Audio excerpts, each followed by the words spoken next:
Lights out and let's go racing, folks, and it's a very even start from the entire field.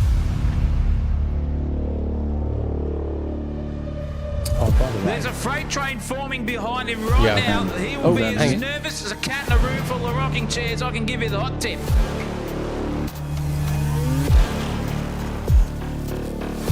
Sideways as a bishop on a chessboard. That was incredible car control.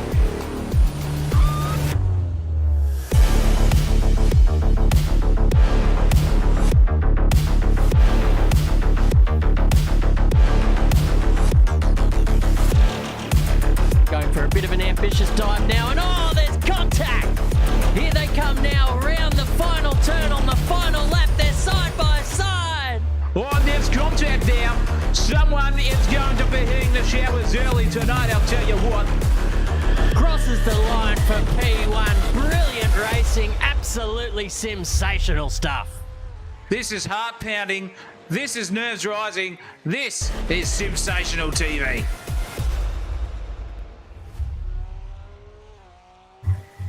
From sandy Spain to the glorious mountainous ranges of Italy, the GT3 Challenge at Aussie Sim Racing arrives at Mugello. And let me get this straight, it's a circuit that doesn't overwhelm you with tricks, it overwhelms you with pace. This place is fast, relentlessly fast, and it never really gives you a moment to breathe. Long flowing corners load the tyres lap after lap. Elevation changes unsettle the car under braking, and every mistake carries forward into the next sector. Mugello is about commitment, but controlled commitment. Overdrive it early and the tyres go away. Chase lap time instead of rhythm, and the stint will unravel very, very quietly. In GT3 machinery, endurance racing is here, and it's about understanding limits, knowing when to push, knowing when to protect the car, and knowing that the race doesn't end at a checkered flag. It ends when the strategy pays off. The circuit rewards patience, balance and discipline over distance. It exposes poor planning and it rewards drivers who think 2 laps ahead, not 2 corners. This one isn't a sprint, it's a process. This is Aussie Sim Racing. This is the GT3 Challenge Enduro style. This is Mugello, and it's all brought to you right here on the home of motorsport, Sensational TV.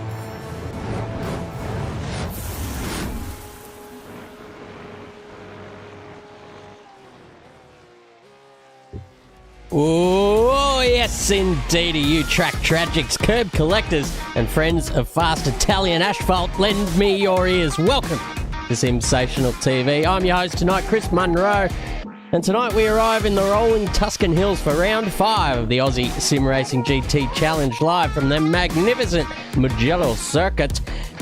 These GT cars here reward rhythm and restraint. Miss your mark, and Mugello doesn't shout about it, it just lets gravity do the rest. It's going to be an absolutely cracking round, and joining me in the commentary gondola as always tonight, the man who calls Mugello a driver's track, and which is commentator's code for something is about to go wrong. Ladies and gentlemen, welcome him into the box, Zach O'Reilly. How are you, my friend? Yeah, very good, thank you, Chris, and good evening out there, tax dodgers in all of the social media lands. Good to have you with us here tonight for this 90-minute session around Mugello circuit, and we are starting this qualifying session already hot on the trot, and it is where we are, round 5 of the championship. It's not a 2.5 hour, it's been changed to a 90-minute because we've got some drivers who just live in a country where sheep are prevalent and time zones are absolutely rooted. New Zealand, ladies and gentlemen. Tonight so it is. We have to go with that on that one. But this one's on here, and it is at Mugello Circuit. Autodromo del Mugello, as they like to say. And it's 18 degrees out there. There is no humidity whatsoever. It's as dry as a camel's ball sack. And it's 5.19 kilometres around this circuit. It'll be a belter, Chris, with a lot of altitude changes and heaps and heaps of sweeping fast corners. Yeah, it's an often forgotten about circuit, I feel like, and it's one of my favourites. Once you get out there and you get into the rhythm of it, and you think, oh, mate, it is absolutely unreal, especially in these high downforce GT3 machines. It is absolutely a barrel of fun. Let's have a quick look at the standings while we still can, folks. It's Ryan Ferber on top of the proceedings by 1 point, mind you. Dan Smith sitting in his slipstream there in 351. David Chambers behind him. We saw him highlighted on the stream last week as well. It's fucking Chambers. It's still early, folks, but I'm going to let one fly. Kobe Marshall in 4th. Garth Duffy 5th. Rogers, Ortner, Matthew Munro nowhere to be seen tonight. Reckons it's too long. Oh, give him a bloody laugh and a round of applause, ladies and gentlemen. Slow clap. Yes, slow clap for him. Brocky Clark in the 9th position. Kyle Douglas in 10th. And I'll give you a quick look at who's beyond. There's the 11th to 20th. Try and pick out your favourite drivers and see where they're at tonight. And from 21st down to 30th, the boys are there on your screen. But we're about halfway through the qualifying session tonight.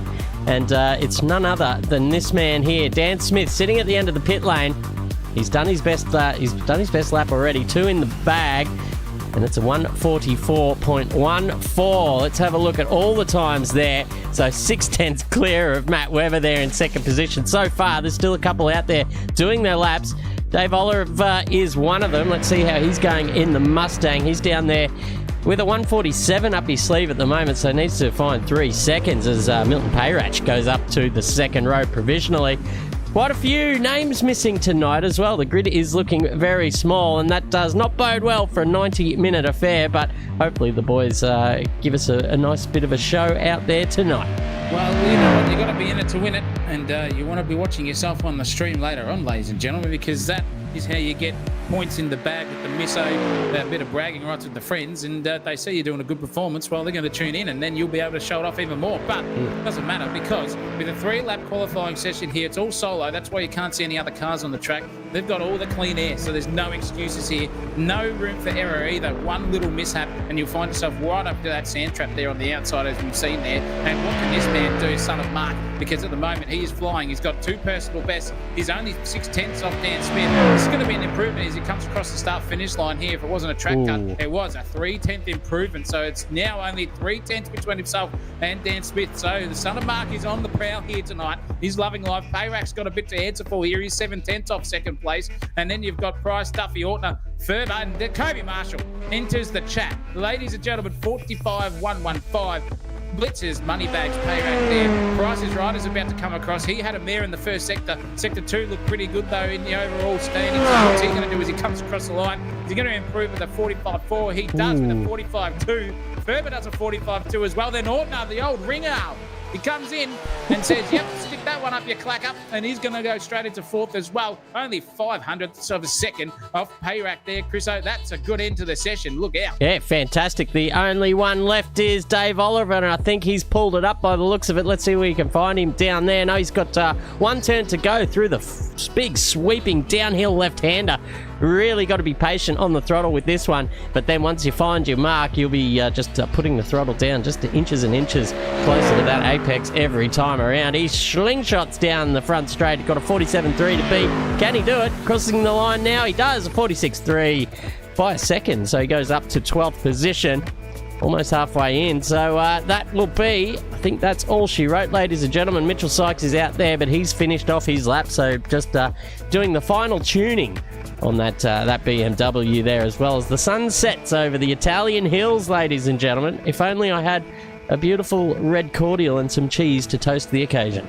Yeah, and some bloody water wafers and maybe a bit of the old overseas miso company there, just on your right shoulder there, Chriso, just enjoying the view. That'd be nice, but no one's thinking about that here. This man, Mitchell Sykes, is not at all. He's got all eyes focused, hoping to impress one of those said Italian women by the end of the race. He's got a chaperone for the rest of the evening, but it's interesting. 17 cars out there, used to about a 27-odd car grid here, ladies and gentlemen.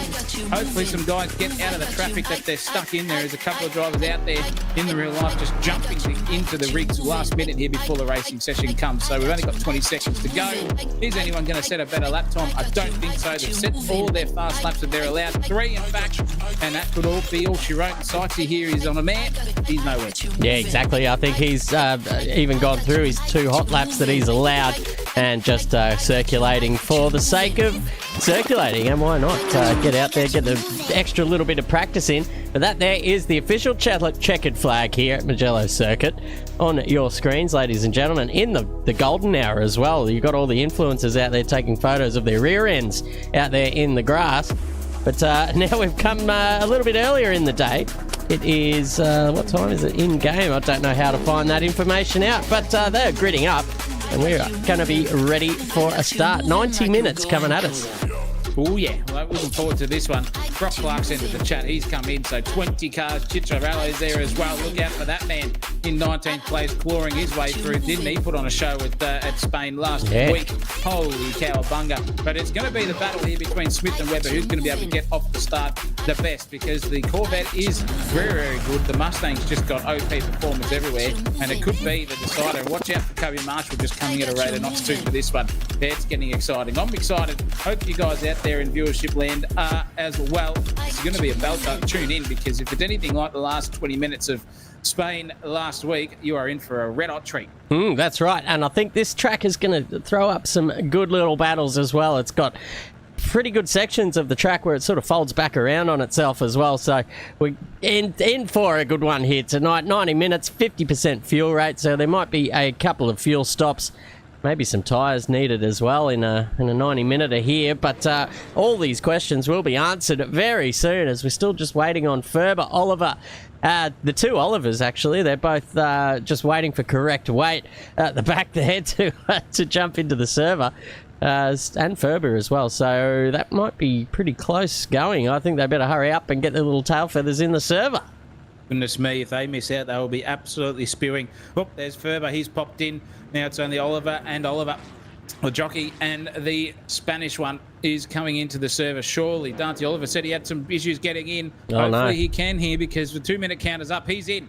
And so is the other one too, Chris. So we're ready for lights out and racing action. Here we go, ladies and gentlemen. Round 5 of the Aussie Sim Racing GT3 Challenge is now underway, and we are racing. Standing start here in the GT3s. Something that you're not really used to seeing out there. Dan Smith pulls over straight away. What's happened here? He's had a problem straight off the start. We can't even get a camera angle on him, but he's just pulled it over. It's Matt Webber that takes the whole shot now down into turn 1. Kobe Marshall behind him is looking good with Ferber, having a Payratch and the Porsche outside of him. Brenton Ortner going down a position off the start. Now they just file into single file. Back here it is Ash Rogers with Jeff Price in front of him, looking pretty good in that that Corvette as well.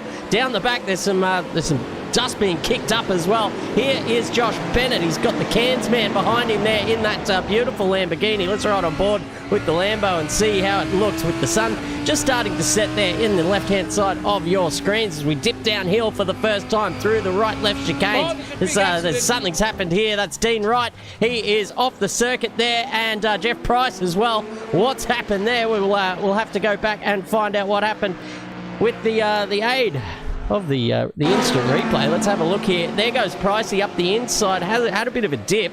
The Porsche just rubbing and turned across there. Maybe a little bit too up close and personal there in the first lap. Disaster there for those two, but Son of Mark is out in front now, and he's having a red-hot crack. He's gone. He's got Marshall behind him, this man Ferber, who did have a good start. That man didn't. Moneybags, he had a shocker and got done by Ferber on the start. He's got done there by the arsehole. Orton has come through and said, yep, I'm taking that one. The big Ort has said, thank you for P4. Duffy and the beer man is coming right through as well. So Payrac here is under all sorts. He's got a little bit of something to think about here. It's Porsche in front. He's got a Mustang behind him, and he's also in one. And he can get the suck. It's going to be a three-way suck here, actually, in fact, because you've got Orton there out in front who's punching a big hole in the air. So is Payrac too, Duffy. And it's all interesting to see how these guys have their cars set up. Nothing fixed here, ladies and gentlemen. Just tune it to how you want it and drive the thing, the wheels off it, in fact. And it is Son of Mark leading 153.892 towards his first lap. 392, in fact. He's blitzed around. 454s for everyone else. 55, 56s, 57. Good stuff. And the rest of these boys are starting to climb up into their racing rhythm. Duffy man is now hunting the back here of Moneybags. Yeah, he is right on the back. The two Mustangs equal machinery. So they're going to have to maybe just force each other into a mistake. But let's just have a little bit of a look-see down here. Dan Smith is back on the circuit. I'd like to see what happened there at the start. I'm going to try and go back to the green light. Let's see if we can get that going. Green flag racing. Let's ride on board with Dan Smith in the cockpit if we can, and just see exactly what he does here. So he gets to the front and he just pulls it over. Maybe is he looking for a challenge? I think he is. I think he is, Zach O'Reilly. I think he's thought, you know what, if I'm just out here on my own, it's going to be a very boring 1.5 hours coming at me, so I'm just going to pull over, start from the back and see how far I can get up the field. Goodness me, that's confidence right there, ladies and gentlemen. Considering he's only got 1 point between himself and Mr. Ferber, it's going to be a tall ask for him, but we'll see what happens because we've got plenty of racing coming away. We've still got 86.5 minutes of racing coming your way, ladies and gentlemen. You will be entertained. And speaking of that, because that is Ortner who's had a mare. He's going being passed by Moneybags and Duffman as well. So was there an overtake or an incident between those three drivers? But it is now Moneybags back in 4th place, Beerman in 5th. The Ringhole in 6th place as well. Then you've got a bit of a gap there to Rogers, Justice and Chambers, all split between about 1 second between them. But Bennett's holding the back of Chambers here as well. But Ortner's going to go back for the attack. Onto turn 1 we go. He can't get the job done in that Porsche. He's banging it on the inside curb and using the bunda as well to pull his car into the apex. But he doesn't get that job done, so it's still Linus turn through these fast sweepers, very Suzuka-like. Here's Josh Bennett, who just got that job done, I'm pretty sure. Oh no, Kanzi was right behind him as well. Chambers still survived. There is that man who could be on like Donkey Dog tonight in the Castrol car. But the lonely Lamborghini compatriot, Bradley Cairns, he's right up there again. He did a great job. Oh, there goes Justice. Slams into the wall at about 170. That front Porsche bumper bar is as punched in as Michael Jackson's fake nose was when he lost it. It's gone. And I'm telling you now, he's in a big shorts of trouble. He's got a tank slapper going on here in the Porsche. Yep, there it is. Pendulum. See you later. Into the wall he goes. Graze that one, Chriso. And that is an early shower for the bumper bar. Yeah, he's going to have to go and get that one fixed. But the good news is it's still early days in this race. Still, 1 minute and 25 minutes to go. So here's a nice little battle heating up down the back here. It's Brock Clark, Kyle Douglas. Here he goes up the inside. Kyle Douglas. I thought his name was Kirk there for a second. Old man doesn't have his glasses on, but through he goes on the Porsche, gets the job done. And there's a slow-moving Darren Justice. Wow, how good's that sound, ladies and gentlemen? Put some reverb on that and to replay it. But Darren Justice just limping back to the pit lane to get that damage fixed up. And he'll be out there fighting fit, throwing the gavel around, handing out sentences left, right, and centre.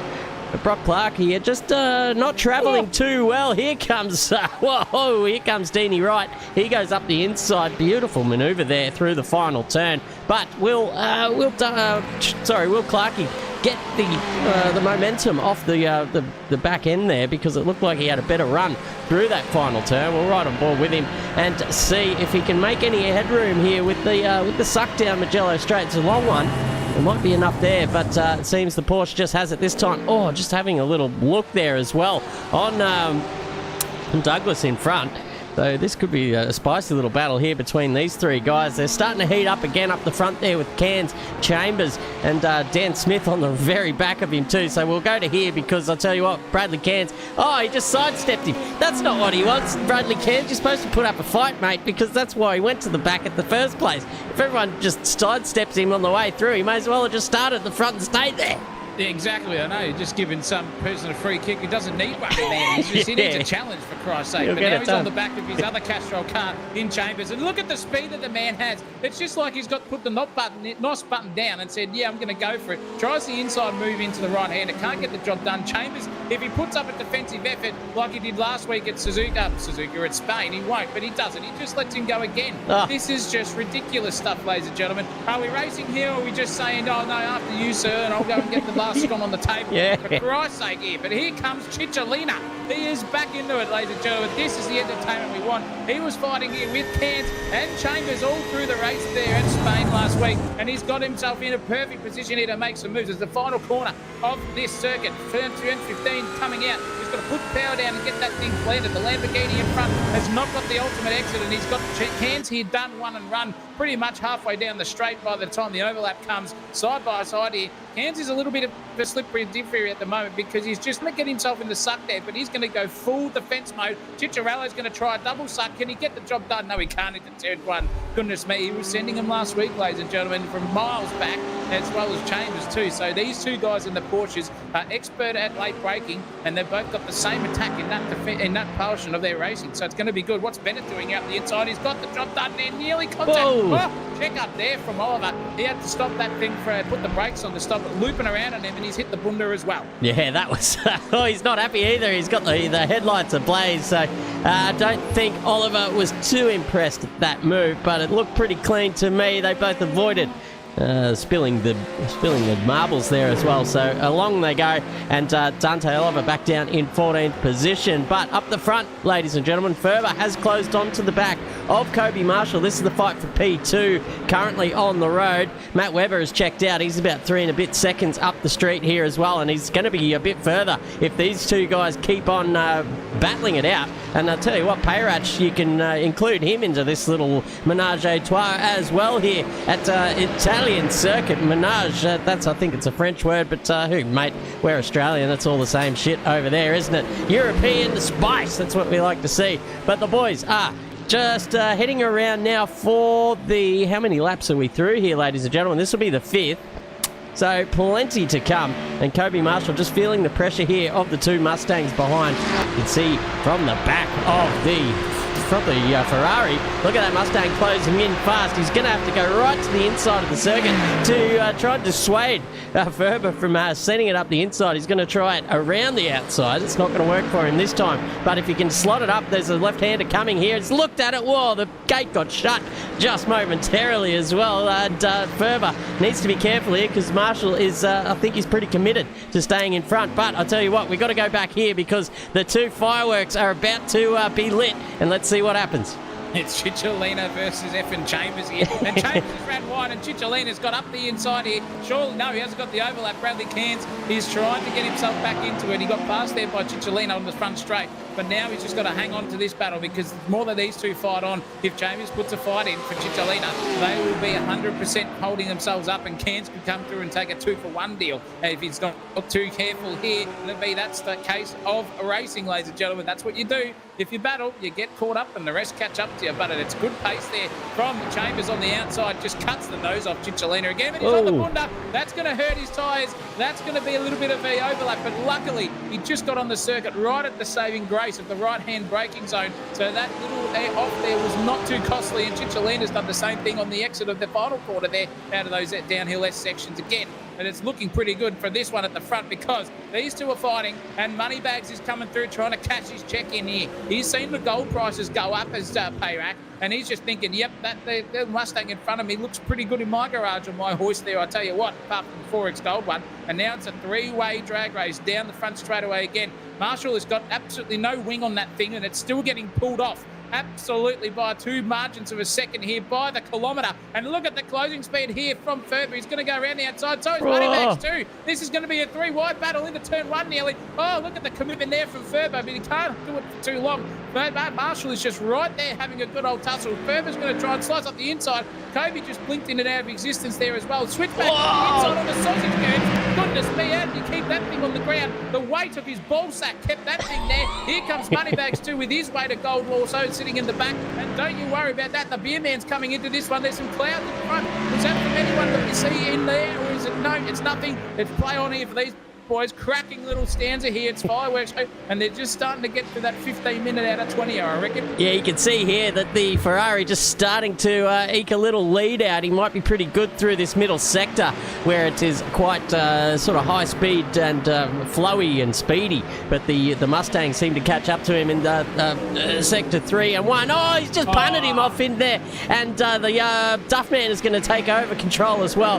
Ferber will have the headlights going there. I don't know if Payratch is going to redress that situation. I think he should, because that was certainly a at-fault incident claim there from the beer man. So the other beer man, the one with the beer on his livery, being chased down by the actual beer man, Mr. Duffy there as well.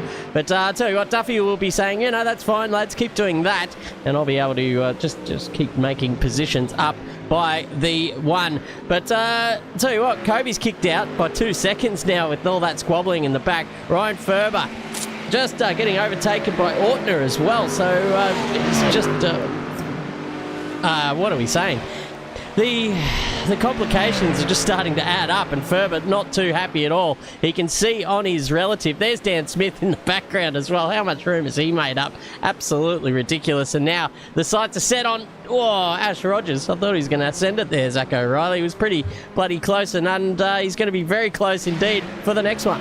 Yeah, Rogers has got to start injecting that blue pill surely and give the middle finger like his livery is to Dan Smith, and not let him pass as easy as everyone else had. They've all just been like, it's D. Smith and the C8 Corvette and the Castrol livery. We'll just let him go past there. He's the cat's ass. We'll just let him go and keep racing. But I don't think that's going to be the case there for Rogers. He's just thinking about how he can defend and educate himself on how to do so, because when you got a quick guy behind you, you start to get a little bit nervous. Palms sweaty, knees weak, arms a heavy style. There's a bit of dust signals in the front there of these two, and Dan Smith now is just hunting him here, prowling him, absolutely haunting the back end of that thing, trying to get himself off put there. But Dan Smith's even ran off into the bunda there as well. Their track limits here are good, but that is a absolute cent and a half there from Dan Smith, and he's just barged Rogers out of the way for now. Rogers is going to stick it on the sausage curb. He's got the drag race, but it's now Dan Smith into P7, and as easy as you like for him, he cuts the nose off Rogers as well to say, mate, I'm in front now, there's my authority. Don't you worry about tapping me on the shoulder in the old Jeep, mate. Yeah, beautiful stuff there.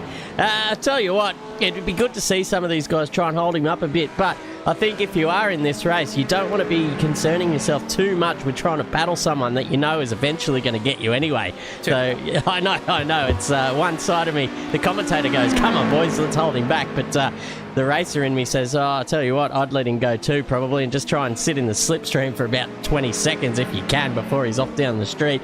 And you don't compromise your own race, because battling, ladies and gentlemen, can take probably 2, 3 or more seconds out of your lap time, depending on how heavy you're going on that defence. But here is D. Oliver. He's got the final furlong all wound up here at the moment in that Mustang, and straight around the outside of Pricey. He's got that one wrong this time, old Pricey, but I tell you what, he's probably got the setup shared there from Mr. Smith as well, so don't count him out later on. Those tyres will be working the entire stint. Don't you worry about that. Let's look up the front here, because Ciccinello and Chambers, actually it was Chich has gone up the road. It's Chambers and Bradley Cairns who are close here at the moment. Bradley Cairns in that tiny little Lamborghini. They are, I tell you what, to look at, if you don't see them next to another car, you think, it's a decent sized vehicle, but they are absolutely tiny, even compared to a Porsche sitting next to it. So it's feeling like he's in like a little squashed go-kart there at the moment, and a beautiful one at that.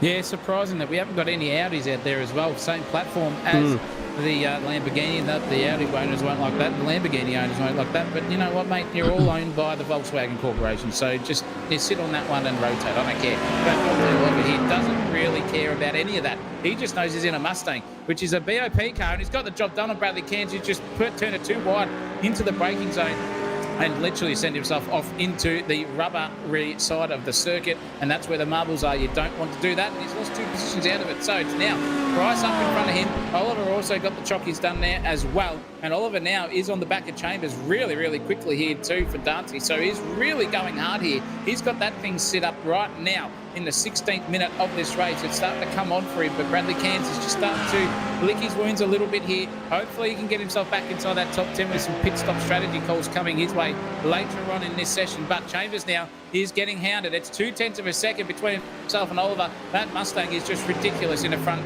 in a straight line. It's nothing for the Porsche. The Porsche's got all this sort of stuff nailed though, and he's gone wide there as Chambers too, and that's going to allow Oliver. Oh, he just got pushed wide, and that was a bit ambitious there. I think Oliver surely thought he had that corner, and then old Chambers just goes, nah, back at you, mate. I'm pushing you wide anyway. And the flashing of the headlights just give us exactly that. I can give you the hot tip. Yeah, you can see the frustration there in D. Oliver's cockpit. We've seen the true colour. We've seen what Chambers can do. We saw him last week in full flight there at Barcelona. So he's a very hard man to overtake at the best of times. So Oliver's going to have his hands full. Up in front, Milton Payrach has just bridged that gap to Kobe Marshall. He was out by about 2.5 seconds last time we looked, and the 4X Gold is flowing here. The Milton Mangoes have been just intravenously pumped into the veins of Payrach here at the moment, and he is on fire. He's on song. He's chasing down this Ferrari like there is nothing else happening in the world. He is now, I'll tell you what, 0.2 away, and you can see in the background Garth Duffy how close they were last time. He's 1.6 seconds beyond. So they go down the front straightaway this time. It's the 9th time. This will be lap 10 once they cross, and Kobe just weaving down the straight. Bloody Formula 3 style, just trying to break the toe. I don't know if that's going to help you, old son, because look at him now. He's got the horses all fired up, going wide into turn 1. Whoa, Marshall just trying to cover him off. He's going to try and fang it around the outside here. If you can stick with him, he's got the inside run for turn 2. He does not quite have the overlap. And the door gets shut by Marshall. And the battle continues. But down here, it's Oliver and Chambers very, very close. Oh, look at this. Going at it again, these two. They're still flashing the headlights, is Dante. He is still not forgetting. He's like a bloody elephant. Remembers everything from every corner of every minute of every race, ladies and gentlemen. He's still flashing his lights there. It's ridiculous because at the moment, he hasn't been able to catch him. He's just a bit annoyed he couldn't get him down the front straight away. But Oliver here now versus Chambers. This is what we want to see. A bit of gutso, a bit of biffo there out that doesn't actually put everyone into a death scenario on the circuit, and that's just on the limit, I would say, there from Chambers on the last lap around. But it's now up to Oliver to get that red mist out of his cockpit. Just focus on being here, there and everywhere. Just to go a little bit wider on the entrance to a turn and try to turn a U-turn into a V. Just get that last little bit of pace you need down the straightaway or something of the other, because that's the only way you're going to get past Chambers here if you can get him on raw pace. But speaking of raw pace, look at the apex speed there from the swingman cam here up the inside. Oh, that's Toby stuff there, Roman Sandal style. He's nearly grazed the back of him as well. Goodness gracious me, in the fair end of the bar, but that was close. Chambers is a man of no fear. He can break from 400 metres further than he needs to and pull it up. He can swap the nose off anyone. In fact, he can fix windmills out there, ladies and gentlemen, with no tools. That is how good the man is. He just looks at it and they get fixed. Tell you what, he'd be a bit distracted with all the flashing going on, but this might be the time here for Oliver. He's going to have the outside run through the final turn. If he can swing wide and get that late apex, that's what you'd be looking for, because the way to overtake here would just be trying to line him up down into turn 1, and it looks like this could be it, folks. Oh, a little bit of argy-bargy down the front straight. This could end in disaster for both of these drivers here as they go down into turn 1. There's a bit of moving and shaking down the front straight. The Porsche just trying to squeeze the Mustang down into the inside. I think this could be all she wrote now for it's Oliver on the inside. Chambers has to settle for it this time, and I wonder if he's going to return serve with a little bit of flashing lights of his own. Tell you what, through this little section, the Porsche's pretty strong as well, so Dante's going to have his wits about him. Otherwise, I think the return to sender is about to come his way in the old postbox department too. But he's done a pretty good job of it now. He's almost consolidated it. He's got that gap out to 4/10, so he's safe for now. But once Chambers starts to wind up that Porsche, I'll tell you what, you'd want to be well clear of him. Yeah, definitely. And once he finds that little nose, and I was just going to say, while we're looking at the big man Oliver, he's absolutely flinging that thing. And you watch the rotation and the weight transfer of that car. It is like ARB's at the softest, and it's just holding on for dear life with the tyres on the thing. You can just see him so aggressive on a turn-in, then the weight transfer comes bang the other way. It's interesting to see how long this guy's tyres will last. So is it a long game here for Chambers, or is it Oliver just trying to push it and do well for his sponsors there? He's up from 18th, mind you, as well. So he's done a very, very good job indeed. But we'll go back to the battle there, Chris, that we were looking at too. I didn't want to hijack the stream there. That's all right. On the camera directors, but it's now the ring. The Ort is in it, and he's got a very, very close Mustang under exactly the Ort, and it's going to be a drag race here, and I'm telling you that Mustang is just going to win and win it by a country mile unless there's no wing on that portion. It looks like here Ferber has gone the high downforce setup. He hasn't been able to get past him here on the last minute under brakes. He goes into turn one. Fantastic driving. Beautiful overtake there from the man who started in 7th place, Brian J. Ferber. But Orton is trying to get back at it. This is the strength of the circuit for the Porsche. But at the moment, it's going for it. Clay Lewis, bang. Can you get a shout out? Well, there it is, mate. You're on the chat. Oh, no, there's Payrack. Moneybags has looped it around, and he is not singing to the high heavens. He's probably thinking about a couple of those mango-infused beers of his. What happened to that man? Surely it was on his own. He was out in clear air, in fact, by himself. Oh! Just looped it around and nearly took out Beerman as well in the old dead set fair into the department. This is what happened to him. He's hiding right behind here, and he just hit the curb as well. He followed poor old Bron Marshall's son, who lost love child in there in Kobe, and they couldn't cop it there. The weight of his balls are not as heavy as Ryan J. Ferber's, and that is the only thing you don't want to see is your car facing perpendicular to the race circuit. Yeah, a little bit of less, what do they call it, biological downforce, I suppose. So the poor old Payrach just down the order now, got passed by quite a few. So Ferber goes up 1, Duffman goes up 1, Ortner, Smith and Rogers all claiming an extra position there. It looks like Brock Clark's come a gutser as well. We'll get to that in a moment because Payrach is all over the back of Brock Clark here at the moment. Whether his tyres are still a little bit cooked from that spinning adventure, we will see. But up the front, it's Ortner actually just getting past here by Dan Smith. He's going to try and fight it around the outside. We'll have the momentum from that line, but here goes Smith now in the Corvette, dips into that slipstream, and he'll be looking for that inside run as soon as it presents himself here. Let's get from the chopper cam and see how the closing speed is. Not quite as severe as if he was in that Mustang last season, but here he goes now, just beelines it for the early apex and sticks to it. Wow, what about the downforce and the grip that thing has at the moment? Oh, there's contact there between Smith and Ortner. Oh, I tell you what, Ortner was on the edge of the track, not really any much further he could go out, and Smith maybe just getting that one wrong a little bit. Managed to avoid disaster, and off he sets down the street. He's got his championship compatriot there up in front there. 1 point the difference in the championship as well. Here he is here, Ryan Ferber, and you can see just in the background in the distance, that is Dan Smith. 2.7 seconds the difference. So we'll keep one eye on that little battle if it comes to fruition. Ferber's best lap, mind you, is a 1:45.1. Plays Dan Smith of a 1:44.4. So what's that? 7/10 better. Ooh, boy, oh boy. Smitho is absolutely cranking out the lap times tonight. Jeez Louise, he's on another planet, is that man? He's from Saturn, I reckon. He might look like the man who is full of hot air and gas, but I'll tell you what, that brain of his works very, very well between himself and the hands and the feet there in a sim rig. But son of Mark here, we haven't seen him all stream because you know what? We didn't need to. He's just leading this race, and he's got 7 seconds up Kobe Marshall's sleeve there to catch him.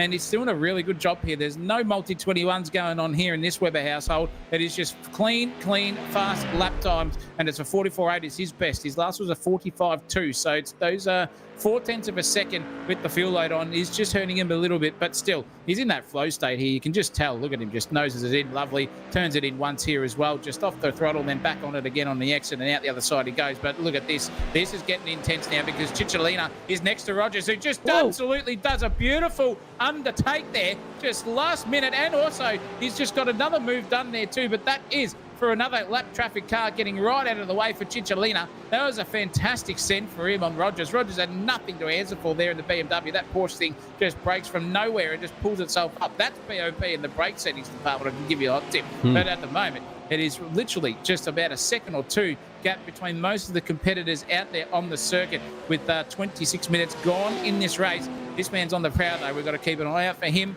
We need some predictions in the chat. Goodness me, it's about as dead as a doornail out there in YouTube land, unless mine's stuffing up. Oh, we got Clay Lewis in there. It doesn't even pop up on my end. I can't even see the bloody thing unless it's on the stream. Clay Lewis is in there. Good on you, mate. Get out there. Give us some predictions, ladies and gentlemen, as well, because this is getting to that point where everyone starts to think about the next probably 40 minutes or so and when they're going to come into pit, how long they can last, and is Kobe Marshall versus Dan Smith going to come to fruition within the next 20? Looking pretty close there, Chris O, on the lap times. Yeah, that's right. I'm not actually getting any chat popping up on my end either, but Clay Lewis definitely did send a super chat, so shout out to him. I cannot see it on my live chat screen, so if you are chatting to us, sorry about that. We're not ignoring you. This might be a little bit of a lapse in communication. Here he goes again. Clay Lewis says, "Hi, Mum." So if you're watching Mrs. Lewis, your favourite son is spending his hard-earned dollars in the best way possible. Matt Munro says, "Boys." So, yeah, okay, it is showing up. Just the super chat's not showing up. That's very strange. Warren Baker says, "I think he's seen D. Oliver on a horse once." I certainly have. There's 2 D. Olivers in this race as well, so keep your eye out. Whichever one gets past the post first, correct weight for those guys. So let's go to the front, because Matt Webber still is the fastest man on the circuit. Well, actually, he's not. Dan Smith pipped him by 500ths in that last race, in that last lap. But for the previous, 14, 13 laps, he's been the fastest guy on the circuit. He's had no one to deal with up there in front. And clear air is the king here in endurance racing. So, tell you what, Matt Webber doing his best, 7.5, 7 and 7/10 clear of Garth Duffy there in second position. And where is Dan Smith? Sitting in 4th position, so another 10 seconds or so behind Matt Webber here at the moment. So, I'll tell you what, 1/3 of the race distance complete. And if Matt Webber can keep up this pace, he could probably stave off the attacks of Dan Smith, but he's really got to keep it tight, got to keep it clean, and he's got to get his strategy right. He does, and there's got to be no errors in the pit lane, nothing. Needs to be absolutely spot on. He has to have his mouse there sitting right for him, and as he comes right as we say so. Here it is. This is the pressure point for Matt Webber. This is a situation he hasn't been in all season here, leading the race by a country mile, and then he's got a man who's leading the championship on the prowl coming through as well. There goes Duffy, Smith, and Ferber as well. Wonder what this strategy is, and here comes Ferber too. So he's come into the as well. So now they're servicing it, and a flock of them also come in. Orton has come in. So is Payrach in the background as well. So now we've got 4 cars in the pit lane here, 5 in fact, looking for it. And it is Webber leading the race effectively here at the moment. We've got Duffy in the lead here too now, basically on track, but not over on the pit stop strategy side. Dan Smith's coming 3.5 seconds off him. Then it's a huge gap between Smith and Cicciarello also. So we've got to watch out for these now as they come out of the pits. Does Mark Webber, or his son, and he's doing really, really well here. This will be interesting in the next couple of laps to see if the boys out 1, 2, and 3, and 4 all blink, or is it just an alternate strategy here to get some fuel into the cart and go long, and then put some fresh tyres on at the end, and then put something on. 3 tyres is the trick, ladies and gentlemen. Yeah. We heard that off Dan Smith last week, and I reckon some of the boys took note. I reckon that depends on how much fuel you got to put in as well, but because tonight we have a different fuel percentage available to the boys. I think it's 50% fuel, so half the tank available to use. So these guys would have had to get the old calculator out during the week and figure out the sums for themselves. I don't know if the the three tyre rule would work in every scenario. So I guess we'll just wait and see to the end. When Smithy wins, we can ask him how many tyres he put on, and that'll be the meta. the meta strategy as well. So it'll be interesting to see. Where is Matt Webber? So he is in front of the all the pit stoppers here at the moment. The next man in was Kobe Marshall, and he's 3.8 seconds behind him on track at the moment. Here comes the leaders in now. So Duffy and Smith. But I've done it again. Darth Guffey. Da, da, da, da, da, da. And Dan Smith coming into the pit lane now. So we're going to keep an eye on where Matt Webber is on the circuit. Here he is here. So coming down through into the final turn now. It's going to be very close, I think. If Dan Smith can nail his pit stops like he usually does. There's a nice little wall in the way. Can we see him at all? No, we're going to have to go to the chopper cam. It's not going to work either. Where's Matt Webber? Here he is now. This is a better view. I think he's going to get this job done. So Matt Webber back to the front of the pack. Dan Smith's moving. It's going to be close, actually, when they come out of the pit lane. Let's see where they both are. Straight to the front goes Matt Webber, and you can see on your left-hand side of the screen, that's Duffy and Smith just following him out as well. So the gap is very much closer than it was when Matt Webber came into the pits. It was about 10 seconds to Smith, and now it's about 6 or 7. So gaining a few seconds in the pit lane was the slight overcut. A very, very big job done there, because that was 8 seconds was the lead, and now it's slipped down to 3.6. So now it is son of Mark in all of the pressure points. He's now got to not keep doing that and hit those sausage curves. Just keep driving the thing, keep it on the circuit, son. You've got a bit of a task ahead of you now with the good 60-odd minutes left to go, 58 and a half, in fact, left in this race. And you are leading it, but you are leading it by 3.5 seconds only. Kobe Marshall's taken 2/10 out of you as well in the first sector. So he's closing in with a bit of rhythm and flow. He'll know that too. It'll just be sitting in the back of his mind for this lap and the next, I reckon, for that. But this is a good move. Well, what's happened here? Dan Smith is just weaving. Did it say he went off the circuit here and nothing's happened, or is something happened to him? It has too. Oh, the cockiness of Dan Smith has outdone him. He's absolutely flinged it over into the bunda and out the other side, just warming up those tyres, but then just too fast into that corner, and that lost him big time in the old pace department there. And it's the biggest free kick that Ryan Ferber and Duffy ever got in their lives. Dan Smith now 8 seconds or thereabouts off fourth place. It's turns and trials and tribulations of sim racing, ladies and gentlemen. It can happen to the best of us, and it can happen at any time. Yeah, that's right. You don't usually see that. I can recall the last mistake that Dan Smith made because I can count them on one hand or one finger. It is back into Zandvoort in the wet. That was the last time he fucked up. But I'll tell you what, you don't see it often, and I don't think you'll see it again this race. And now he's going to be driving with the old red mist descending down through the through the helmet. Warren Baker in the chat says, you wanted comments, you've got them. We've got all sorts of stuff going on here. He says, was off with a Z. My brother's name is Terry. It's Rudy. What are you talking about, Warren? He's on the old Warren Bakers himself here, I think. He's smoked a few too many of those, and he's joining into the chat. But good to have you on board, mate, if you enjoy what you're seeing. Actually, let's look at this. There's a 3-wide battle action here with D. Oliver, Rogers, and here comes Smith driving angry. He's going to try and fang it around the outside here as well. But as we saw, Rogers and the old Betty, what's her name? Betty Davis? Crocker. No, Betty Crocker. Betty Crocker with Betty White. No, Betty White is what it is, yeah.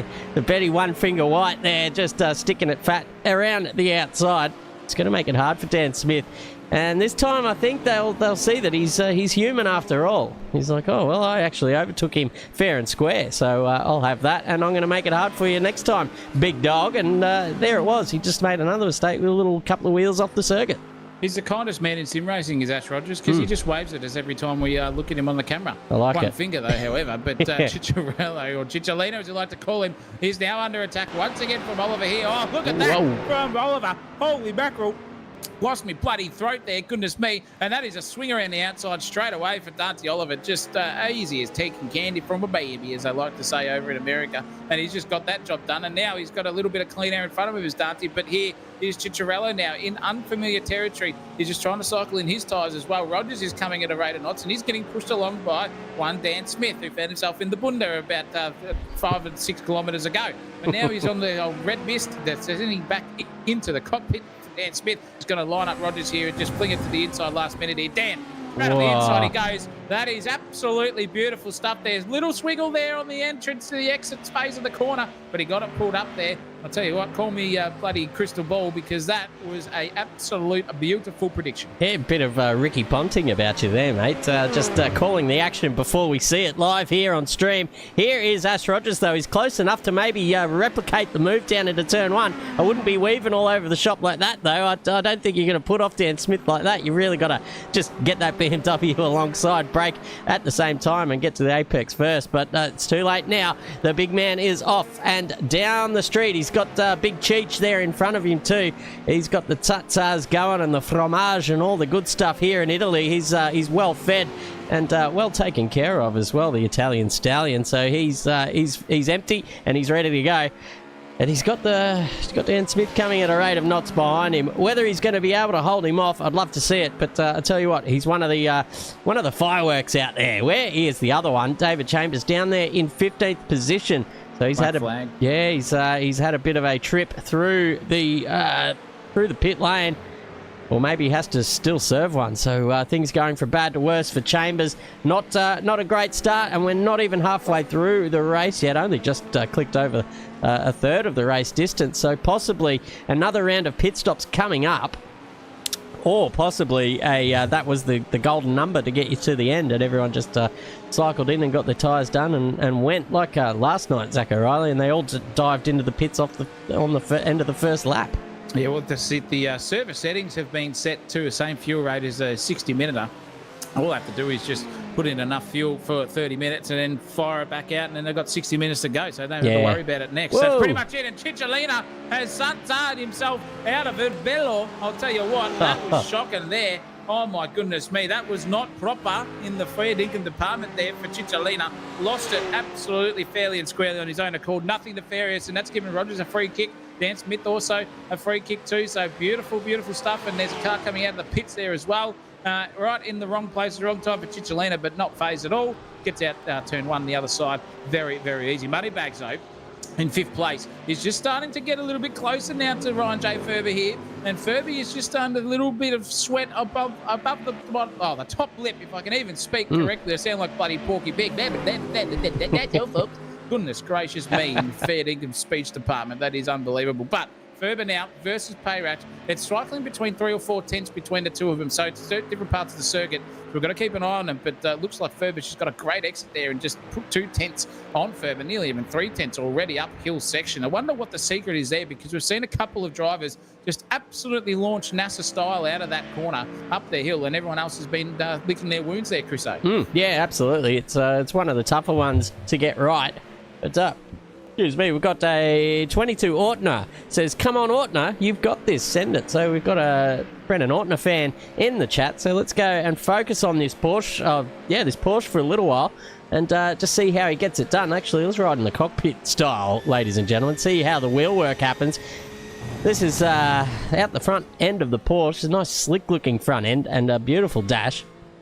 Here he comes through the final turn. I'll tell you what, Zacko, do you want to take us on a lap around Mugello, courtesy of Brendan Ortner?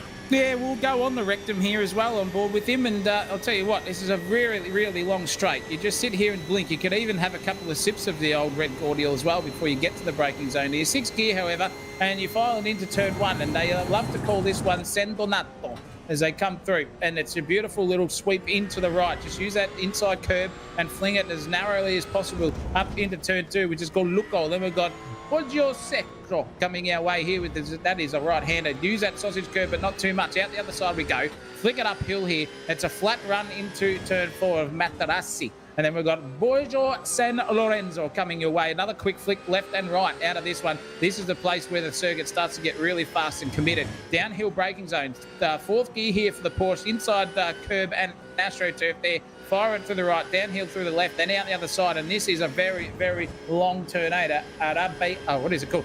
Arrabbiata 1 is coming your way, and then it's Arrabbiata 2 up the end, and now up the hill we go. Fling it through there, just maximum commitment. You have to keep the car settled and go for it. Fling it down to 3rd here for turn 10. Scarparia, and then Pelagio is our way through this one. Use that sausage curve outside the AstroTurf we go. Beautiful stuff here. Looking cool, calm, and collected here for the ringmaster himself in Ortner. It's Correnteo coming our way. Turn 12. It's a downhill, long sweeping right-hander. A beautiful circuit corner if you get that one right. Quick flick over a chicane here for turns 13 and 14, and then it's 15. The approach that you need to think about where you're going to brake marker. You're going to do it there. You are straight in. Then fire it mid-track. Then try to get the thing nose in apex, and then put the power down as early as you can without running too wide out onto that AstroTurf there, because it does slow you down through a little bit there. And that right there was a beautiful, cool, calm, and collected there lap from the big ringmaster himself, Brennan Ortner.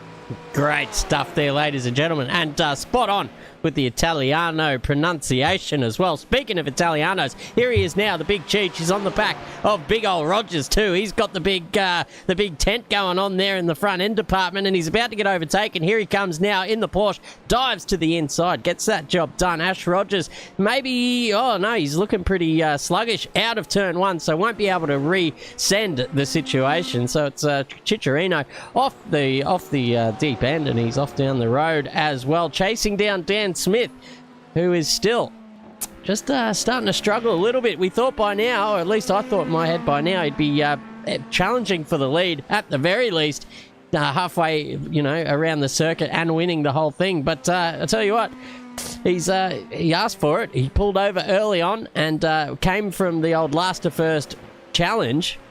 And he's up to his neck in it here at the moment, folks. Almost halfway through the race. 4 more minutes until we can say that.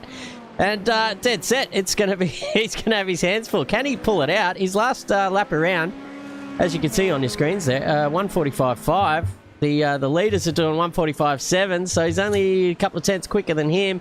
Who else is out there? 1:45.4 for Dante Oliver in front, so he's not catching him either. So I'll tell you what, he's found his pace here at the moment and needs to pick it up if he's going to make any headroom on these guys in front. Ryan Ferber, championship leader here at the moment, has got his hands full with Milton Payrach, just taking that inside line. Now they're going to go side by side down the main straight. Full testicle action here. Who's got the biggest sack? And is it going to be the drag race that we want to find out? Is it going to be 4 pounds versus 3.5? Is one hanging left? Is one hanging right? Lower? Who knows here? And it looks like it's hanging more right-hand side here for Ferber, but he's not got the job done because Ferber versus Payrach is just going to be on like Donkey Gongi into turn 1, and it's still advantage to Ferber. Moneybags in the foreground here. He's looking pretty racy too, but he's got some aero wash right now to deal with through these medium speed left to right sweepers that we've got here at Mugello. It's just full of sweepers everywhere. There's no hairpins, no right hand corners there, bullshit non-turi like bloody Monaco. It's just full balls to the wall action, and here comes Ortner. He's coming through here at the moment and looking for some ring action himself here on the arse end of the Mustang too. But what is Moneybags going to do? Is he going to be able to stick it there fat, or is he just going to be held up too long by Ferber, and Ortner's going to be all over him like a bit of hemorrhoid there, and he's going to insert some hemorrhoid cream right where the sun doesn't shine on him. We'll find out very soon, but it is cracking racing as the sun sets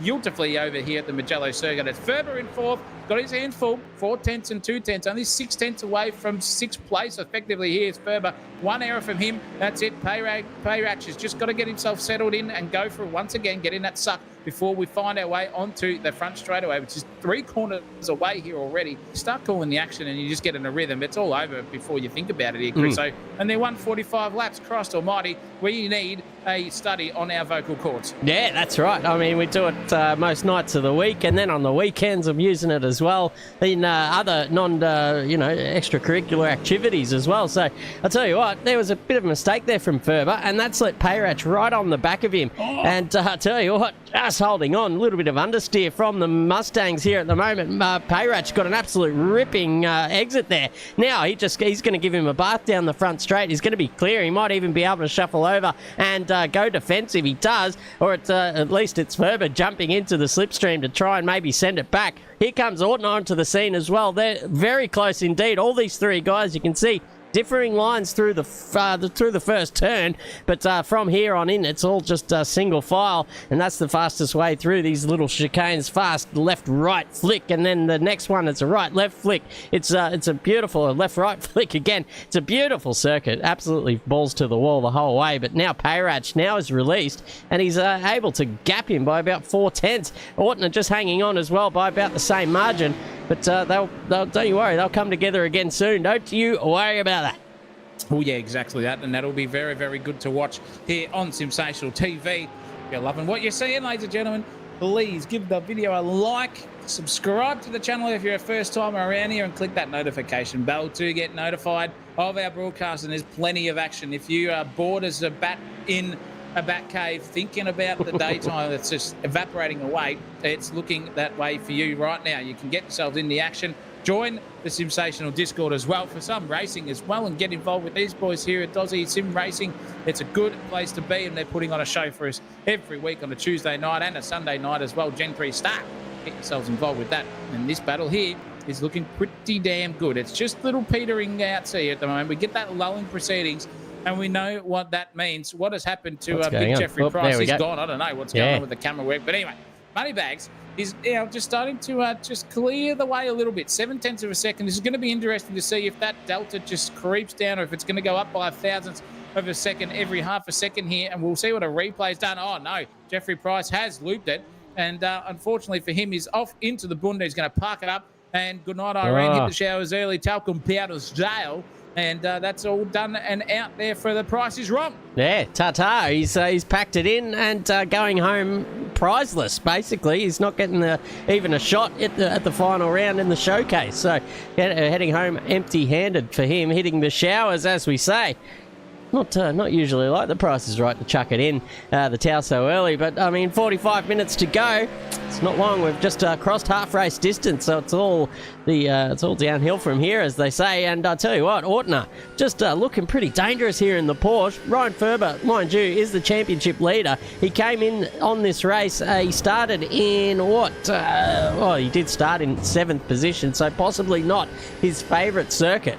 But I mean, you don't claw your way to the top of this championship after 4 rounds without having some sort of talent underneath the bonnet there. I'll tell you what, Brendan Ortner giving him a fantastic run for his money. And if he keeps this up, Dante Oliver has just silently been catching up to this pair or group over the last few laps. His lap times have been consistently quicker, and he will join the crew here in no time.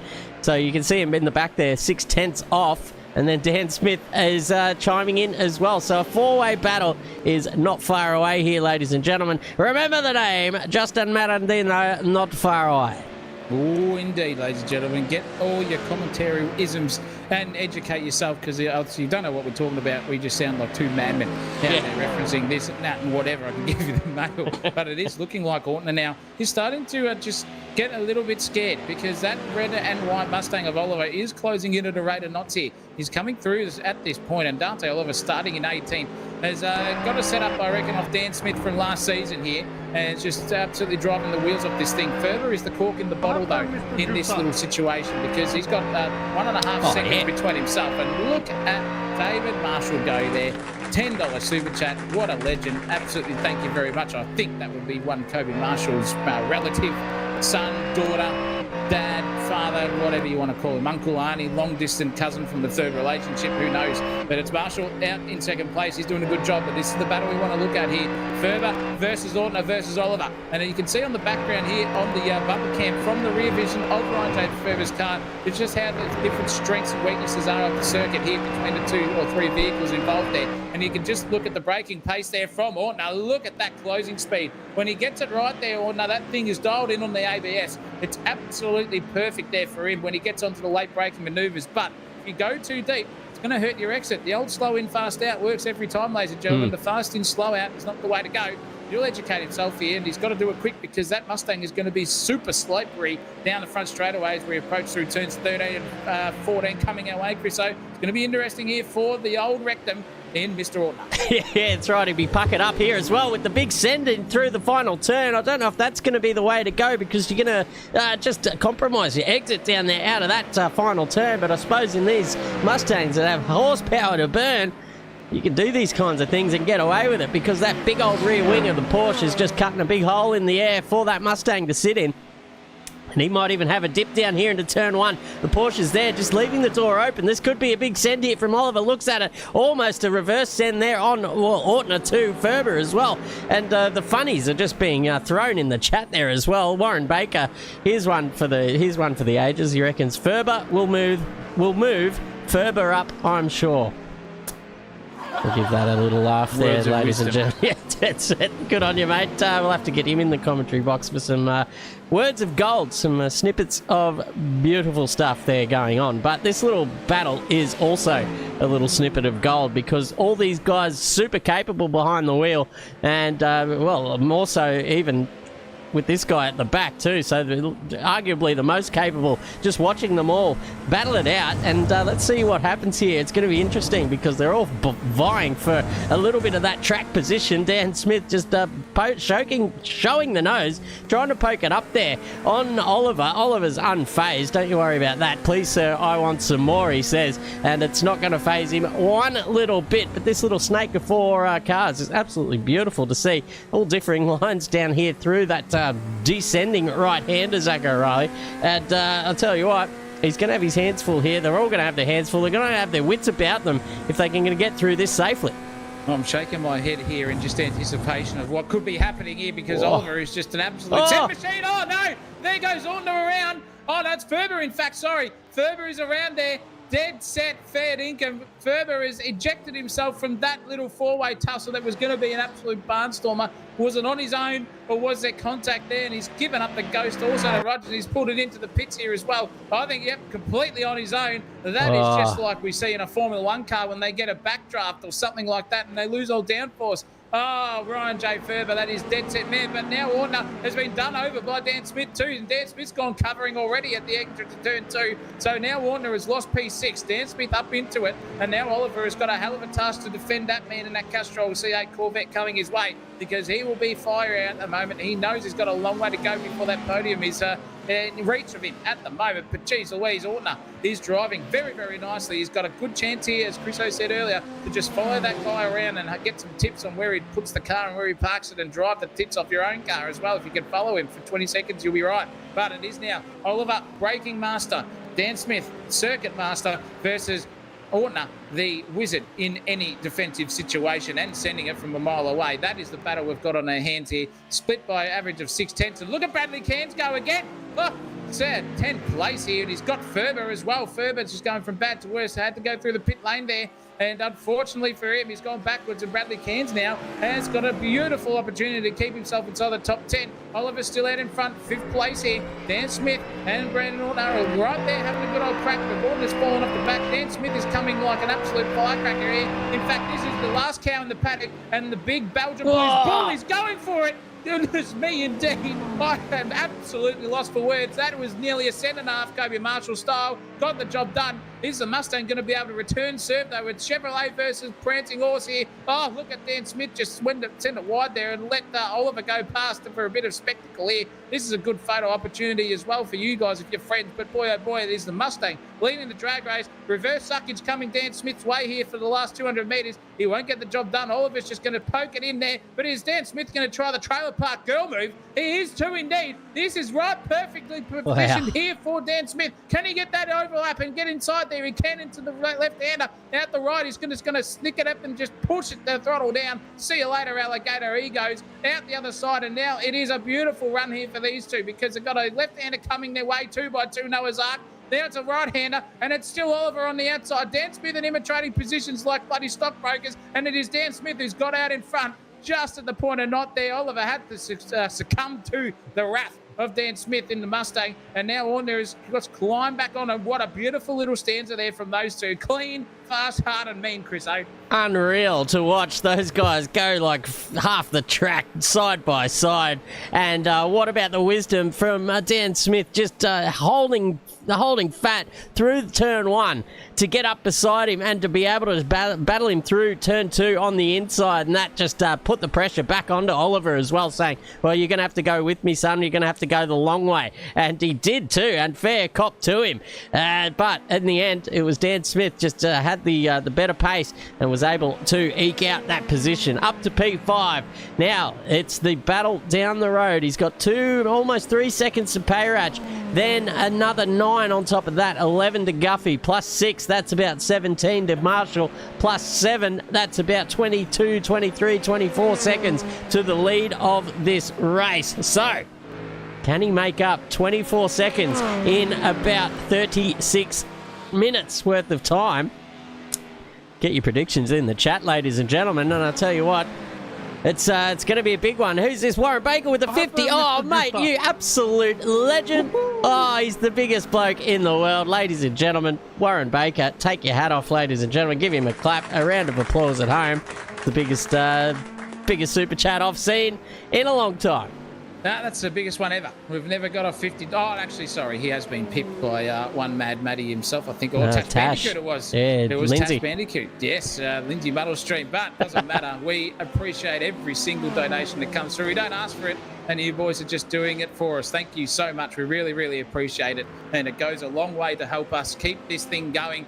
Keep the lights on, keep the internet bill paid, and keep us buying content here for iRacing. Buy Jingos. Yeah. Did that give make the eyes water? I can give you the hot tip when that bill came through. Jeez Louise. But it is Dan Smith now who's thinking about a P3 place. Let's go full circle here. 2.1 seconds he's away from Payrach. Mark Webber, son of, in Matt, is out in front by another 8 seconds. So he's gapped Kobe Marshall from that pit lane disaster that he had, nearly down to 3 seconds it was, and he's put 5 on him in a good 25 minutes. Then it's Guy Duffy as well, who is 13 seconds away. It's 25 seconds away from a win here for Dan Smith, and he's only got 34 minutes and 20 seconds to do it. The maths is telling me here that he has got to be at least 6 to 7 tenths a lap quicker every single lap to catch the son of Mark out in front here. But for the podium positions, it could be interesting because Kobe Marshall has actually come into the pits, ladies and gentlemen, and served another one. So that is another interesting strategy call here. He's gone early. He's gone for the undercut on the rest of them. And this is going to be serious complications for us here in the commentary box. Yeah. We don't know who's going to pit where and where they're going to come out. Is Webber going to pit now? Is he going to pit in 10 laps time? Is he going to pit in 2 laps? We don't know. But it's going to be a big question mark over Dan Smith and Matt Webber's car and helmet for the rest of this one. Yeah, it's interesting you say the 7/10 because he's just gone 6/10 quicker than Matt Webber around on that final lap there. Matt Webber's last time around a 46.3. And Dan Smith doing a 45.7, I believe. So there you go. If he can, he's probably going to have the race engineer in his ear at the moment saying, Matt Webber, you got this in the bag. All you got to do is hit that delta, my boy. But at the moment, you're not quite hitting your marks, not quite hitting that delta in the green zone. And you're going to have to pick up your, pull up your socks, basically. Otherwise, you're going to have a very angry C8 Corvette on your ass over the last couple of laps. And that's not what you want, seeing getting bigger in your rearview mirror. So we've got 57 minutes down in this race. That means 33 to go, ladies and gentlemen. Here comes the leader into the pit lane now. So he saw Kobe Marshall come in, and now it's his time to blink. So I believe this will be it for the rest of the field. Will probably come in over either this lap or the next one. 50% fuel, ladies and gentlemen. Let's see what happens this time around in the pit lane. Has Matt Webber learned from last time after giving up a fair amount of ground going in and out of this pit lane? And who else is joining him this time? It's Dante Oliver, Brendan Ortner jumping into the pit lane as well. Dean Wright's in there, Ryan Ferber as well. He's just leaving the pit lane. So he'll go out in 16th position. After serving a black flag as well. So he's been through the pit lane far too many times than he would have liked. Garth Duffy takes over the lead. He does indeed, and this will be a little bit of unfamiliar territory for the beer man, knowing that he could be in with a place here to maybe get himself a top 5 position here at the worst case. Good driving here from Garth Duffy, or Darth Guffey, as Christopher likes to call him. The old Imperial March coming strong here for him at the moment. The force is not with the rest of them. It's right here. The dark side of the force. Execute Order 66. As they say. I see your Schwartz is as big as mine. Exactly. You seen Spaceballs? The parody from the 90s. That was a ripper. Oh, yeah. Even the Star Wars on Family Guy was a ripper too, actually. That was some beautiful, beautiful stuff there from them too. It was hilarious. I cannot believe what I watched. But anyway, this man at the moment in the lead. And is he going to pit the next time around? I think he will. He's going to prove me wrong. I can guarantee you that, because that's exactly what happens each time for me. And if it doesn't, well, thank you very much, Garth Duffy. But Dan Smith is only within 4/10 now of Moneybags Pay Ratch too. So that is a little bit of an interesting scenario. He was in 4th place, so we've got to see where he's going to come out. Is this man going to come into the pits? We'll find out. But this is where the battling is. Is it going to be a pit lane execution specialist here from Dan Smith, or is it going to be a different strategy there from Moneybags Pay Ratch? Moneybags is in the pits. Dan Smith goes around. Goes longer. One more time, the Daft Punk style. And this is interesting from him. This is a good call. This is a long run. He knows how that car works. I think he's going for it here, or just sending it and putting all his chickens in the one hatch, Chris. Yeah, he'll have a, 2-lap tyre delta on Matt Webber when he gets through the pit lane finally. He's got, is there a car in front of him there too? Who is that? I think that is Dave Oliver.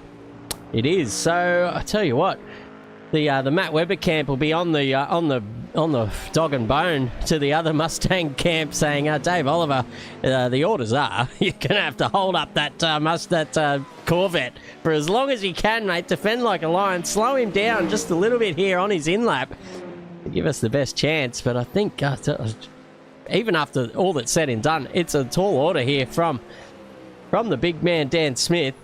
He's already got a massive advantage over his championship battle partner there in Ryan Ferber, who's way down there in 15th position. Geez, I don't think we've seen him down that far in any race that we've called with his name in it so far. So not having a great night at all. And Ferber came in as the championship leader, and he will certainly not exit as it. So it will be Dan Smith. But Duffy, this man was 3rd, so he'll be looking to go long here on his final stint, for his second final stint here. So possibly we'll see him dip into the pit lane now, followed by the rest of them. Let's see what he does. Let's ride on board. Let's see if he makes a beeline for this pit lane. He does. In he comes this time. So expect to see Dan Smith follow him in. He's coming around the final turn this time. The Mustang's in his... so no, he's going again. This is a very interesting call there from Dan Smith, going super long on this second stint. He is indeed, and he's got a little bit of a suck here from a blue flagger as well. So that is those little micro tents that you actually need, ladies and gentlemen. It is literally just every little bit of advantage you can possibly get, but he hasn't been able to get that overtake done. And now is he going to be held up here? This is a very, very nefarious place for him to be at the moment. He's just got to get past him and get past it very, very quickly and use the best place on the track to do so, which at this point in time here is not here. He's got a little left to right chicane coming his way, and he's got a downhill sweeping right-hander to navigate. But that car in Sykesy has gone off, and there's another one involved there too, I think. Is that is a blue flagger as well. We'll have to see what happened here, because that was, Sykesy, and he hit poor old Dave Oliver.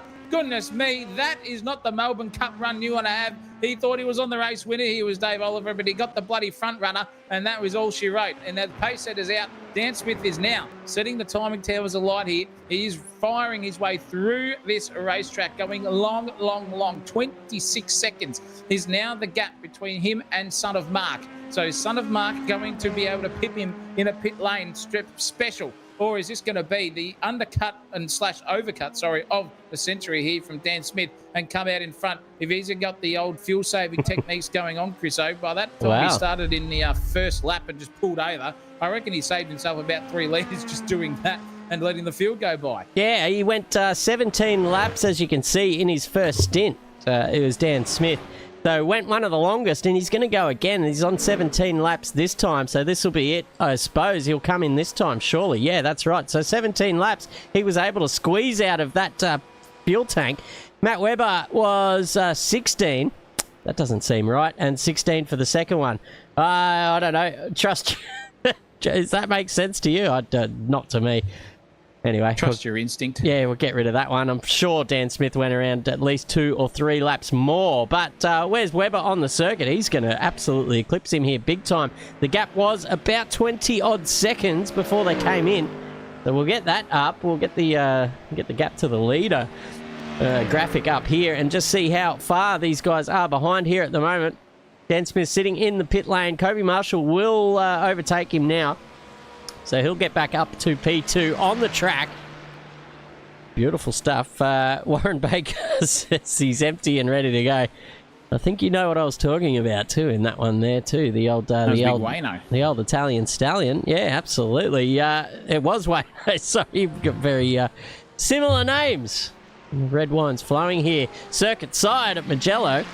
It's beautiful. Oh, no, there goes Kobe. Oh, we didn't even commentate a curse. We were just letting him go on his own accord. He's going to get back out on the pitch there, and Dan Smith, Garth Duffy, both of them get past, and he's going to actually lose another position to Payrach, who's got the headlights ablaze. Cicciarello's there as well, almost having a little dive up on the slow-moving Ferrari, but geez, just one mistake, and he's dropped down 1, 2, 3, 4, 5 positions for poor old Kobe Marshall. Geez, what a terrible time to have a little bit of a spin bow. I'll tell you what, the old D Marshall in the chat there will be spewing at the moment if you're still watching. Goodness me, that was just an unforced error there from the man on scroll. He was on screen, Kobe Marshall, but Cicciolina now, he's absolutely horny cat at midnight style right now. He's on the prowl for any felines out there and just going for it because he knows that Kobe Marshall will be red misting just like his paint job here, and it's a very, very nice opportunity with those tyres a little bit hotter than what Kobe Marshall would like there in the old temperature department. So going to be interesting to see what Cicciolina can do. He's been a man who's been involved in a lot of action, hard, clean and fast racer. That is, he gets himself set up in that Porsche. They say with Porsches, Chris, when you own one in real life, you may think you go out on a track and then you think you're quick when you start, and yes, you are, but as it comes to you, you just find little bits of micro tents here, there and everywhere, and you just get quicker and quicker as the racing goes on. And that's what we saw last week because fucking Chambers came through at a mile of a stretch from nowhere. Oh. And so did this guy too, who was putting up an absolute fight with Cicciolina as well. So these Porsches come on late, ladies and gentlemen. And if anyone's wanting to come late, I'm telling you right now, the pull-out game of Kobe Marshall was not on song. He came early, put the throttle down and looped it. Now he's got Cicciolina for some company, Italian stallion style. Yeah, he needs a bit of the old pilot treatment there as well. But that might be something for another time. As David Marshall in the chat says, it's time to take the dog for a walk. So he's there you go. Son goes for a spin and he's like, all right, well, that's it. I'm turning this shit off. I'm going. I'm going to have to berate him there at the next family dinner. So poor old Kobe coming to an end there, but he's down there still, P5, not bad. And he's got the pace to be up there anyway, so he might just pull his socks up here and start to move forward in the game. But poor old Chicho back here, he's frothing hard. He's cheeching hard. He's got the tartar going on. But no fromage coming his way just yet. I tell you what, he's just got to look forward, but he's come onto the circuit here. He's exploded onto the scene here at Aussie Sim Racing. And we're all for it here as well. Big Cheech doing his best job out there, but up in front there, it looks a little bit closer between these two guys. That's David Chambers, a lap traffic car, mind you, and Payrach trying to get past. So he's got the headlights blazing, say, hey, mate, don't make it hard for me. But I tell you what, I'd be pretty pissed off with that kind of blue flag behaviour. I would be saying what I said last week if I was in the cockpit about him, because it was pretty dancy there as well. And I'm going to have to pull you up there, Chris. It's not bloody fromage. We're speaking Italian here, mate. It's formaggio. Formaggio. No, formaggio. Formaggio. That's it. That's the cheese, mate. Come on, let's get our things right here. Shit. What are we? Fuck it. We're amateurs, ladies and gentlemen. That's what we are here. We're nothing but layman commentators who just sort of know how to half do it and half know how to steer a racing car in the sim world. But Payrach here, straight up the inside of Sykes, who's got right out of the way. That's how you do it. That's exactly how you do it, ladies and gentlemen. You're a blue flagger and you know that those guys are coming behind you. You just get the out of the way and just let them go through. It's so simple. I don't know how it gets so hard. I don't know why. It's just a challenge. And there goes Kobe Marshall again. Almost sausage curd same style spot. there. I'm telling you, this man might not be sleeping for 8 hours straight tonight. He might be sleeping for 8 hours gay because he's been hitting sausages left, right and straight here tonight. I guarantee you. Goodness me, Kobe. But this is Cicciarello's instinct here. Now he can see it. He's got a little bit of a taste of the formaggio in his pockets and getting the old what do they call the bloody cafeteria on his brain, and yeah, he's going for it now. So this is interesting. I'm going to stop shit talking, Chris. So you can take it away. We got plenty of time to keep on the shit talking because there's not much happening on circuit. This is your closest battle, mind you. Kobe Marshall here, just still feeling the pinch from his mistake earlier on. Hasn't quite got his head back into the rhythm, and being chased down. Just 10th by 10th there from Cicciarello. Now, it's been a couple of laps as well since these guys come out of the pit lane, so the tyres are starting to come up to temperature. We're going to have another quick peek at the gap between Webber and Smith. So he's taken 2 seconds out over the last couple of laps, and this is the last lap times as well. What's happened here? Kobe Marshall he's called it quits. He's dipped it back to the pit lane. What is going on there? I'll tell you what, the old man stopped watching. He's like, well, you know what? I've got no one to impress anymore. You can go and get stuffed, everyone. Do you reckon taking the dog for a walk was just putting the old leash around his son's neck after that performance? He's just mate, you're grounded. There's no inheritance. Get off the sim rig and do your goddamn homework, son. I don't even know how old he is, but if that's the case, maybe taking the dog for a walk is code, ladies and gentlemen, in the old Kobe Marshall household. I don't know. That son of Mark here, there's no code for him. He has been driving flawlessly tonight, this guy. He has really shown that he can come to Mugello and put on a show once he is in clean air. He's a good driver. Oh, no. He's back. Goodness me, that gave me a heart attack there. He's driven the thing absolutely to perfection. 147.9 was his last one, so he's just phasing in to his own rhythm and flow once again. He's got 14 seconds of insurance between himself and the beer man guy Duffy, and then Dan Smith coming through to Raider Knots, who has got to a podium position, ladies and gentlemen. Goodness gracious me. That man, he started the race, did Dan Smith, and pulled over to the side. He goes, no, you guys go past. I'll start in 20th effectively there. He's come through. He came up to 8th position, put himself into the pits, and came out, warmed up his tyres, turned it into turn 3, lost it over the gravel trap, sent it through there harder than a you-know-what on a porno scale. And I'm telling you right now, he has clawed his way back to a 3rd place. This has got to be similar to a Driver of the Day nomination. If Matt Webber sticks it out in front, he's won it. But this, it's just been a performance of a lifetime from Dan Smith. It's fantastic. Look at the excuses starting to flow into the chat as well, ladies and gentlemen. He reckons he reckons his VR died. I've heard that one before. Dad smashed it in two already. Yeah, Dad's pulled into the room, mate.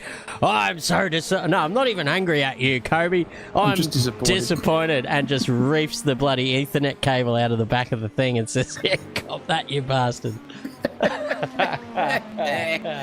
Goodness me. Code name for VR died. Sorry, mate, for that. It's a shame. But there's always next week. Speaking of next week, let's have a look because there's not much going on circuit. We'll get Matt Webber up there as well. We'll get a look at the calendar of where we're at next week. It is back to the Bend. I feel like we've called about 15,000 races at the Bend recently. But what's another one? We know the place. Let's give him my patience a bend. I can give you the hot tip. Yeah, I'll tell you what. We might have to get Lindsay in for that one. Hey, Lindsay, you're on next Tuesday night, mate. Goodness me. It is, it will be at the Bend, and it's got nothing on this circuit, I can tell you what. This circuit is a brilliant one, Mugello. They should still race here in Formula One, if you ask me. The year that they did, holy cow, did we see the biggest pile in the century there. We got brake check from Bottas. He just half went on the straightaway and then just pulled up before the green light, and 4 or 5 cars DNF'd themselves out of it. And the racing was just nuts. Lance Stroll had a massive shunt there too. He came off at turn 9, I think, at a rate of knots, slammed it into the barrier, complete window licker style. And these guys here are showing us that you can be a window licker in some parts of the race, Dan Smith style, and still get through with P3. So it's good to see, but can't take anything away from this man on screen. It's just cruise control at the moment. Might as well just stick it in Tesla mode, autopilot, and just sit back and do the old Gran Turismo B-spec for the rest of the race. And so is this man. He's on for a P2 crusade, the B-man. Yeah, absolutely. Duff, we've seen he's just been quietly achieving in this series. I don't think he's got any race wins yet, but he's just been thereabouts every time, and that's how you get up there in the pointy end of a championship as well. Yeah, I'm just about to read that as well. Ladies and gentlemen, Warren Baker, take a bow. in the chat. We're going to read this out on stream. Hopefully we don't get banned here. My AI girlfriend's battery went flat. I know the feeling. It's almost, it's a horrible thing when you're almost, you're almost at the peak of Everest, if you know what I mean. The vinegar stroke. The vinegar stroke is about to, hit the handkerchief for 3 more seconds. The money shot about to come. And you're sent tumbling back down to reality with the big old battery dead in your eyes. But you look, the second best thing you can do in VR, the first one you can do is play this bloody game. I'll tell you what, sit there in the cockpit of a GT3 car that you can never afford on a track that you'll never go to, and the millimetre perfect accuracy of each one of the models and how the cars behave and all that sort of stuff. As much fun as you can have without the old AI girlfriend. I'll give you the hot tip. Well, the difference is between a human and an AI girlfriend is that the AI girlfriend doesn't matter about this factor. It's a genetical factor, ladies and gentlemen, that premature ejaculation is hereditary because it comes in your genes. She doesn't care about that, so there's no excuses. The real life girlfriend might, but the AI girlfriend just powers off and says, "No, that's enough for me, Champo."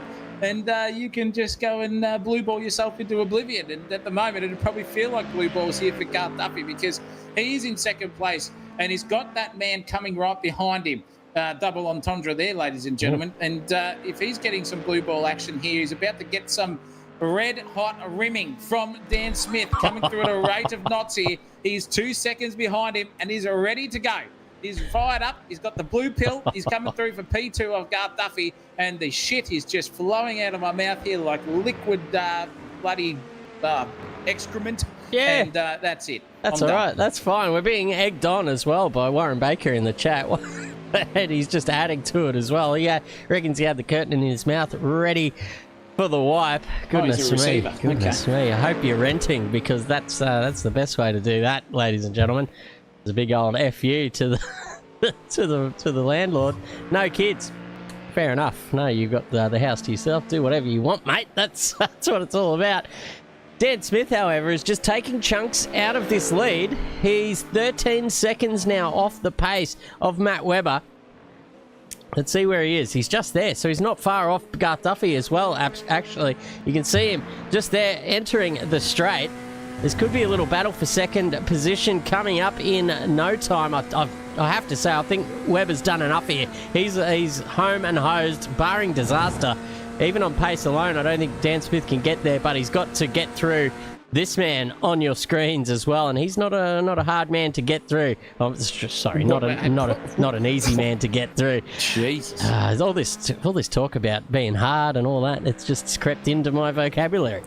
Goodness me, what Chris reckons he's got dinner plate sized rectums here at the moment for Garth Duffy. It's just easy to come into. Goodness me.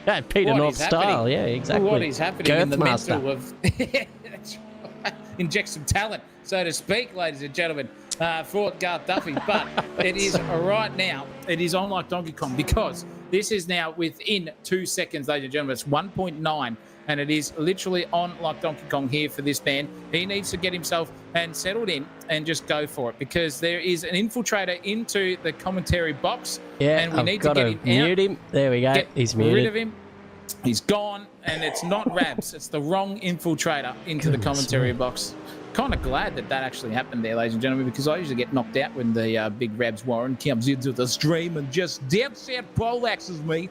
And in fact, I don't want to say it too loud because as soon as you're impersonating him, he starts to get himself closer and closer to the box. He hears himself over the speakers on the outside of the racing department, on the circuit, mind you, in the spectator, and goes, well, that's my cue, and dead set, I'm coming to you. Dead set. It wouldn't be bad. I think he's actually banned from the entire country of Italy over some, indiscrepancies that happened last time around. So we might not see him tonight, but you never know. He can pull the strings, folks. He has got his own private jet, so he can just land in any country. Oh, this is going to be interesting here. Here's Ryan Ferber coming back out onto the circuit. That's going to slow Duffy up just a little bit. Maybe not. He just cleared him just in time. But it's certainly going to put a carb in between Duffy and Smith for the time being.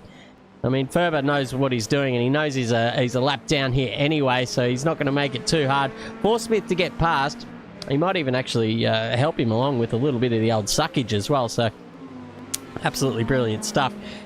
Wayne Poo in the chat. We haven't seen him out on the circuit this year.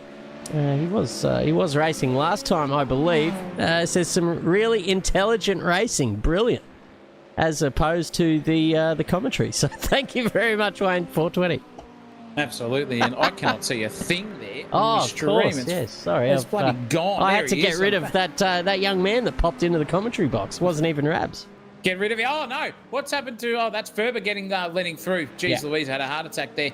Oh, I thought that was Guy Duff, and nothing. That's fine. He's all good. So it is now Dan Smith again within 2 seconds. And I'll tell you what, credit to Garth Duffy, goodness me, because he is just keeping that gap right where it is. He's not letting him get any closer, in fact. So it's looking pretty good here for the big man. In fact, he just lost 4/10, as I say that, out of that corner. So it's now within 1.5 seconds, and that is getting very ominous in the rear vision mirror there for this man on the screen. The beer man, we like to call him, from BLTV himself, and he will dead set be shitting himself sooner or later. It's 10.5 minutes to go in this one. There's Kobe Marshall back out on the... No, it wasn't. That was another car. I think that was a different Ferrari on the field. But anyway, this man here needs to keep himself galloping on, because that guy in the foreground there in that Castrol Corvette is coming, and he's coming fast here, ladies and gentlemen. Taps on the shoulder style. It's going to be not too far away with under 10.5 minutes to go in this one. Son of Mark has also been gapped. He's lost 2 seconds there as well to Guy Duffy. So maybe a little bit of fuel saving coming Mark Webber's way, being 1 lap under fueled compared to the rest of them. Chris O, if SDK is correct, he could be in a little bit of strife. Yeah, that's right. These guys, we'll see what if they have what lap they've pitted on here. So lap 32 was Matt Webber, and the guys behind him, Duffy, 2 laps prior or beyond, a lap 34, and then Smith lap 35. So a 3-lap tyre delta there for Smith, and fuel delta, mind you, as well. So I'd say Dan Smith fueled up to the end quite easily. Duffy as well, but 32 laps, there's not many that are, only 31 was Ferber, and beyond that, they're all basically 32 and beyond. So he's got to probably manage that fuel, especially now that he has got a comfortable lead, and he can start to maybe just lift and coast into a few of these corners and just solidify the fact that he's going to get to the end of this race. Well, in fact, he does think about that. If he's 2 laps out of the fuel window, the old Lyco definitely needs to start happening, so to speak. But he's got a bit of insurance, 9.6 seconds, in fact, of insurance. So that's a long way to be if you're braking and coasting into a corner, about 2 or 3 tenths per corner here at 15. What's that? 3 tenths times 1.5. Goodness me, that's 3.5 seconds. If he did that on 1 lap alone. So if he's there, he's still got the insurance just to hang on, I would say here. Ortner has been put into the chat by the other Ortner, his brother, and saying, I think his tyres are Gonskis, and that's why he cannot catch the back of Cicciolina at this stage. 146.8 for Cicciarello as he goes over the start-finish line. A 146.6. So he's got some pace here up his sleeve in his Ortner. Maybe he was tyre saving early, and he's going for it later on in this stint to get P5 off Cicciolina.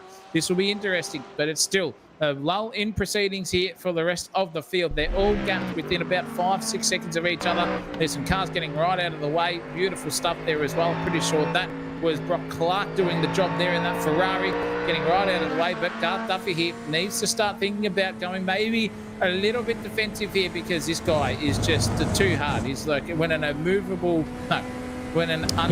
force meets an immovable object here on the circuit, ladies and gentlemen, is what we're seeing unfold before our eyes. Yeah, that's right. I always get that wrong as well. The unmovable object or immovable object versus the unstoppable force. Who wins in that one? Well, it's up for conjecture. Sometimes I feel like an immovable force might be the one.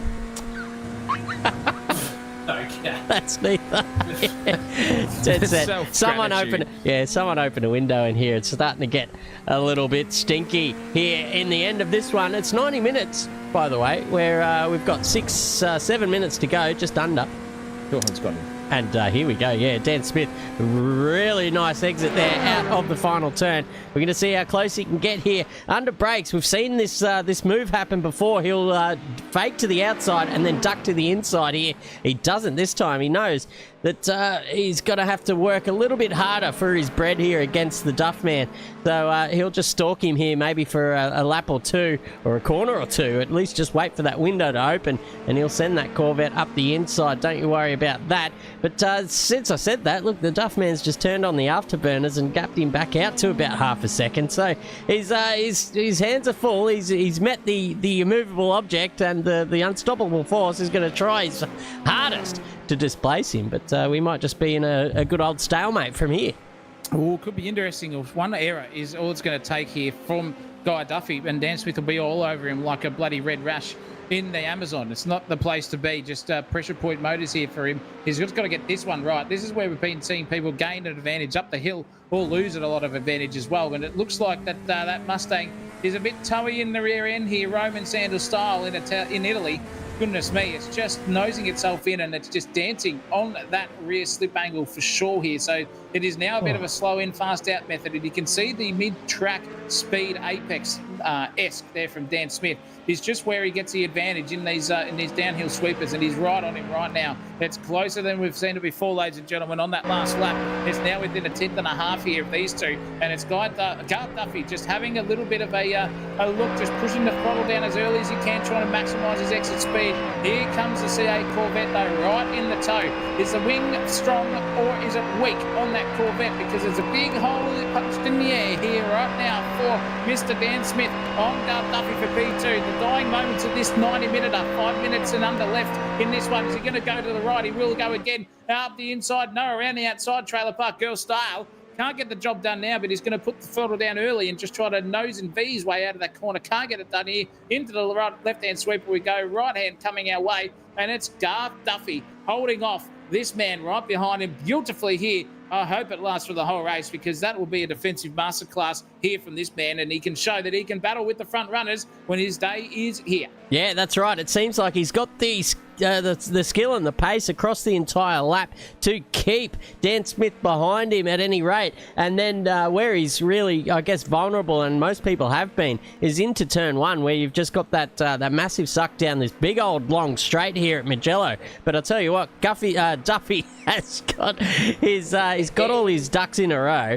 And he's just fired it out of turn 15 here, the final turn on the circuit, and he's just got a massive run every single time he's been under pressure, and he's just been able to have the pace there in that Mustang to hold off Dan Smith and hold off that big, just look at him doing it again, just that big sweeping dive into the inside like an early apex, then stick to that inside run.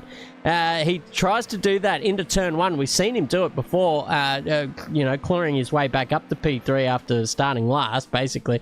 But this time, look, this is it here. Look, Duffy just sticks to the inside, gets that nice little late apex. This time he's pretty close. Dan Smith a bit closer, and I think Dan Smith has been studying the way that Duffy exits that corner. This time Duffy's just going to have to stick to that inside line here. Here he goes. Smith ducks out of the slipstream, has got a slight overlap here, about half a car's length to be exact. He's going to try and send it fat around the outside, but Duffy has got to the apex first and actually got the power down really quite nicely. That's going to shut the door for Dan Smith down there into turn 2 and 3. He's going to have to rethink it here, looking for the switchback. It's not going to be enough, but Duffy goes wide here. That's going to leave the door open a little bit there on the inside. Now Dan Smith poking his nose up. It's not going to happen this time. Now one more chicane through before they hit the downhill section, and Garth Duffy just doing enough here. Only 8.5 seconds to the leader, Matt Webber, with 2.5 minutes to go.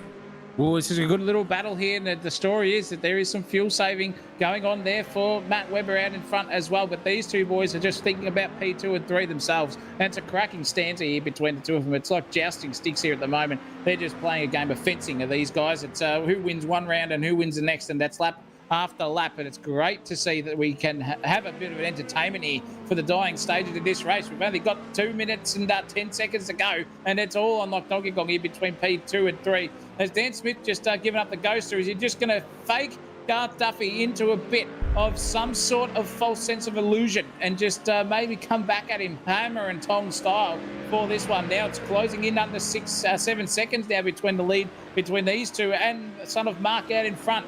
He's got a lap and a bit to go. I reckon he's got 2 to go as he crosses the start-finish line in about 2 seconds' time as that man. But this guy in the P2 position is coming up with some lap traffic markers, and that is Bradley Kansas. They're coming up. Oh, I can't see this. What's happened?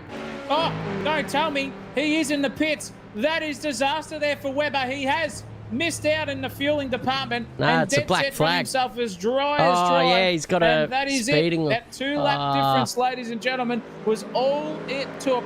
And this is now the lead of the race that we're watching here. Battle is on. Duffy versus Smith, cracking into this one. Look out, ladies and gentlemen. Oh, who would have saw that coming? Heartbreak for the Webber camp. He was there. He had it in the palm of his hands. Comes into the pit lane, gets a penalty for speeding in there as well. So black flag for him. He's going to have to serve that. He does. And that puts him down into 6th place. Jesus Christ, after an hour and a half, and he still drops down to P6 after leading this race by over 20 seconds there at one point. That is absolute disaster. But we are on the second last lap of this race. 90 minutes. Garth Duffy knows where he is now. He can see the P1 just pop up on his relative. He's had the emergency comms there from the team saying, mate, this is now for P1. This is business time. You got to hold off that Castrol Corvette behind you for all stakes. This is what it's all about, ladies and gentlemen. Dan Smith now hasn't quite got the pace on him for the moment, but wow, you can see the closing speed into that turn. He's got that one absolutely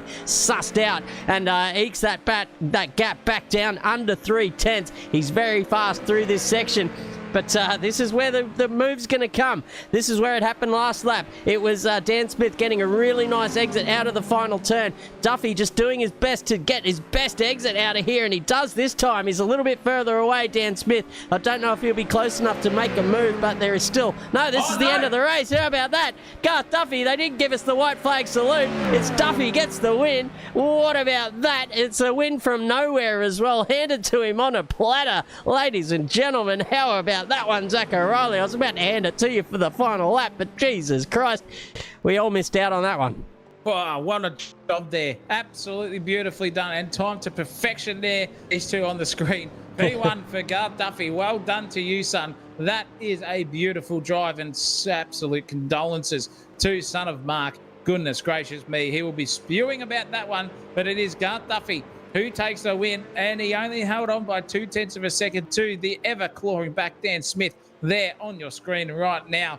It is a cracking opening stanza for this man. He's very, very interesting, and he still manages to get P2 from dead last. This man, however, Moneybags, the weight of the gold at the moment, the numbers have increased. It is worth $5,000 an ounce, and he's got about 50 kilos sitting in the balls of his seat at the moment, because that is a beautiful drive for him after being inherited that place after Son of Mark pitted. But he'll take the podium, Moneybags pay rack, and he's done a great job there as well. Yeah, that's right. I'll tell you what, we'll get the top 3 into the interview box, and if we can get Matt Webber in as well, if someone's listening out there can give him the tap on the shoulder. We want to have a chat about what happened to him at the very end and how his strategy turned out. What a race, says Decala 73 RT. You got that right, son. That was absolutely unbelievable. Who would have thought? The condolences for the Webber camp. That's absolutely ridiculous stuff. Let's have a look in the commentary gondola here. No one's come up to join us. We're up here in the very top end of this circuit too. There's a fair few stairs to get to before we get to the podium. What do we call it now? The podium probe. Let's go there anyway. Let's see if any of these drivers want to come and meet us in the chat to have a little bit of a chat. It's been 90 minutes, so maybe they've just had a gutful. But I suppose Dan Smith's still out there on the circuit. Payratch just dipping it into the pits and leaving the server as well. But that's about it. Yeah, no one's coming. They've done their 90 minutes and they go like, well, that's too late for me, even though we're finishing at about exactly the same time we usually do every week. Yeah. Here we go. This man has entered the chat. Dan He's Smith still has driving. entered the P1. And I don't know how he's doing it, but he's managed to get someone in the household to move his mouse unless he's secretly not a male, can do 3 things at once. I don't know how, but goodness me, interview time, ladies and gentlemen, and it is a huge congratulations there to you, Mr. Garth Duffy, or Darth Guffey, as we like to call yourself out there now, instead of the beer man. I guarantee you didn't think that one was coming for you, but you probably saw your fuel relative and Delta there, and you're going, well, I don't think Son of Mark's going to get to the end. Was that ever a thought that crossed your mind, or was it just focusing all eyes rearward on the ever tapping on the shoulder probe man, Dan Smith? There's a bit of both. We were aware. There was a bit of chat in the Discord about whether Webber could make it, and I knew he'd pitted earlier, and I thought he didn't. But the closer he got to the end, the more I was thinking like, oh, he might have saved enough fuel. And by that point, I always had Dan in my mirror, so I was preoccupied trying to keep him at bay. But pretty happy with that result after a couple of internet issues and power failures last weekend. It's good to get a good result. Yeah, mate, you would have thought all your Christmases come at once there, seeing Matt Webber peeling off into the pit lane on the final lap. Sure. What was the strategy coming in? Obviously, third race distance seemed to be the time to pit with the 50% fuel. So was it tight coming into the pit lane? Did you guys have to do any fuel saving over the stint at all, or did you just stretch it until it was dry and then came in? No, I definitely did a lot of fuel saving. I realised pretty early on we were going to be tight for fuel. And I've learned in the past, if you can kind of get ahead of that fuel number in the first stint, then you've won half the battle. So I saved a lot in the first stint, and then kind of did the same in the second stint, and then filled it to the end and just went flat out in the last stint, trying to keep Dan at bay. But there was a lot of fuel saving. Brilliant. I'm interested by that because Yeah. I'll tell you what, it looked like that everyone was sort of going balls to the wall. I think I only saw 1 or 2 laps maybe that there was obvious fuel saving coming our way, and there was like 2 or 3 seconds between them. But interesting to say that. And speaking of interesting, that was very, very interesting, Dan Smith, at the start there. I was miffed, to be quite truthful, about what it was going to be for you. And then also halfway through the race there, the old send-off into the bunda. Were you just deliberately taking the piss tonight, or was it just, I'll take the race as it comes to me, and whatever happens, happens? Oh, cat jumping around on the computer at the start. We'll go with that. And the couple of spins were just lack of talent. Lack of talent, he says. Unbelievable. The cat jumping on the computer sounds like an excuse from Kobe Marshall's standpoint as well. He said the VR died, and I just don't believe it. That's absolutely ridiculous. But nonetheless, it happened, and you did start from 20th, got your way up there. You were literally phasing your tyres in there. You just did a wiggle to the left and the right, and then turn 2 approached you, and it was good night, Irene. Was it just too quick into there, or was it inertia that got you? Honestly, I have no idea, because the way it spun, it was, both of the cold loaded side. So yeah, don't know. I'll have to go back to the replay and work out what actually happened. But yeah, the car behaves pretty weird on 3 cold and 1 warm. There it is, ladies and gentlemen. We're about to ask how many tyres we took this time. So it was, again, the three new tyres being replaced in both pit stops, or just the second one? Just the first one, and then the second one just took fronts. Yeah, right. So 3 was very interesting towards the end. 3 and 1. Well, you had the pace. Anyway, it was pretty close between you and Duffy. I mean, Duffy doing a great job holding you at bay after you just on a maniac brainstorm, bloody barnstorming run through the field. So cat jumping on the keyboard. Zach, I've heard it all now, I reckon. Yeah, I reckon I have too. From the dog ate me homework and all that sort of stuff. But there was no excuses, though, Chriso, in this man's department, which was our third place getter, Mr. Milano Moneybags Payratch. That was sensational, mate. From you, it was basically a cruise control mode for you, and had a couple of battles there, but you just kept it consistent, kept it clean, and stayed out of trouble. Unlike the man who was in front of you, Ryan J. Ferber, and also the other man, Kobe Marshall. There was a cracking job by you in the Mustang tonight. Yeah, thanks, mate. Yeah, it was pretty good. I'm pretty happy with the performance. Obviously hit Ryan at the start, which wasn't so great, but yeah, a few mistakes here and there, but overall, very happy. Yeah, nicely done, mate. It's our first time in the podium probe, so welcome aboard. Had some good pace tonight as well. One of the top in the fastest lap department. Let's have a look on our screens. A 1:44.6, I think, was your best there. Have a look what this man did. A 1:40. No, it's not going to tell us how good. What was your fastest lap, Dan Smith? 44.5.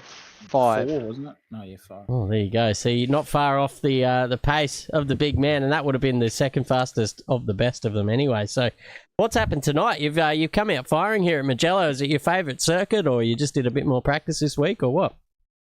Yeah, just did a bit more practice and just a few less 4Xs. Few less Usually, 4Xs. yeah, usually that means you go a bit slower, mate. Come on. Yeah, tell no, you just what. a little more practice, boys. That's about it. Hey, mate. Every time I've experienced 4X Gold, I definitely go slower. Whatever's in that beer just slows the old cognitive abilities down to about 0.6. It's being a Victorian, I'm probably just not used to. Yeah, you're not that, a local, mate. It helps us in the cognitive department. that dog shizing up there that you guys drink. I don't know how you drink it. But anyway, that's enough from that. But good drive there. It was a really, really entertaining race from all you three boyos. We're off to the Bend next week. Seems like here in the commentary box, we've been there about 15,000 goddamn times this year already, and it's only first week of Feb. Are we excited about this one, or are we just thinking it's the Bend and it's just another stress test for us boys? Give us your thoughts in order of finishing there, and we'll start with you, Mr. Garth Duffy. Oh, yeah, look, I'm looking forward to going back there. It is a fun track to drive, and I think I got a pretty good result. I think I got second last time we were there last season. So, look, if I can get another podium there, I'll be happy. Excellent. God's track, mate. God's track. You're not bad. I actually really enjoy racing at the Bend as well. All they need to do is just plant a few trees out there, put a few more grandstands around the joint. Maybe a jumping castle there at the exit of turn 4. That'd be good. They're about as, I reckon the owners there are about as tight as a camel's bumhole in a sandstorm. Not bad. I don't think they'll be putting something around there. Come on, Moneybags, give us your thoughts about the next round coming up. Were you expecting some miracles from you and some race wins, or what? Oh, mate, last time I was at the Bend, it didn't go so well for me. I think I DNF. So, yeah, I'm just hoping to finish and hopefully get a good result and do a bit more practice and see how we get on. The only way is up, mate. If you didn't finish last time, yeah, you start at the bottom, low expectations, then you're set for a good night either way. That's it. Absolutely brilliant. Zach O'Reilly, what are we doing next? Well, look, I'm just going to give it to one man who's infiltrated the podium probe here, Mitchell Sykes. Hello. White Snake's own long lost cousin there as well. Do you drum, Mitchell, or do you just drum your way around a circuit here and just to try to avoid everyone coming through? Because I said on the stream, mate, that your blue flagging tonight was just unbloody believable. Just get the fuck out of the way and let the boys go through. And you seem to be one of the best ones out there, I would say. Oh, well, at least I'm doing something right, mate. I actually was a drummer growing up as a kid too, so maybe there's a bit of both going on. Okay, here we go. Here we go. Interesting. Well, you need to get yourself straight up to the podium, mate, in a couple of rounds' time, because we're not giving you much more. Bloody Darren Justice has come in as well, throwing the gavel. Shit, everyone's coming in here. Everyone's having a go for the podium probe. Why not? Why not? Come on, Dazza, give us your best one-line joke, mate. We're in the podium probe here. You've infiltrated it. Live the on pressure's stream. on. Oh, that's you're too live much on pressure. stream. Can't be. What? I've got one for you. Why do Barbie dolls don't... you never see a pregnant Barbie doll? Why? I don't know why. No, because Ken Oh, comes in a different box. Live. Anyhow, live on the YouTube, geez. ladies and gentlemen. Welcome to the show here at Sensational. Holy shizen. I was going to say, what's orange and not a carrot? I don't know. What? A parrot. Shit ass. It is shit That ass. one I just and had a to do clap it. as well. Well done. I just had to do a really shit joke. Was that one for the YouTube algorithm? Yeah, maybe. No, I've never no heard strikes. that on a YouTube algorithm. We've had no strikes, believe it or not, with the way we carry on yet. We've You're kidding. Yep, it's been great. It's Find been that hard to believe. it's been well worse than this. Don't you worry about that. Mate, I'll tell you what. If we ever get striked and there's the old 304s out there doing their best arse jiggling and whatnot, and we get canned for a couple of binary words, so to speak, in the old dictionary, I'll give you the hot tip. I'll go, hey. But that's AI for you anyway. I haven't got any more jokes because I'm under pressure myself. So thanks, Darren, for your input there. Thanks, Ferber, for joining at the last moment. It's good to have you here along too, mate. Next time, you better not put the goddamn pedal down as quickly, for fuck's sake, and spin yourself out of a race. But none better of a time after shit talking is just to let the boys not say a word, then we will exit off the stream, ladies and gentlemen. Ferber, you're on the screen at the moment, actually. Oh, bugger it. I'm going to give you a question. How many times did you see Kobe Marshall slap a sausage tonight? Oh, I don't know. I don't really know.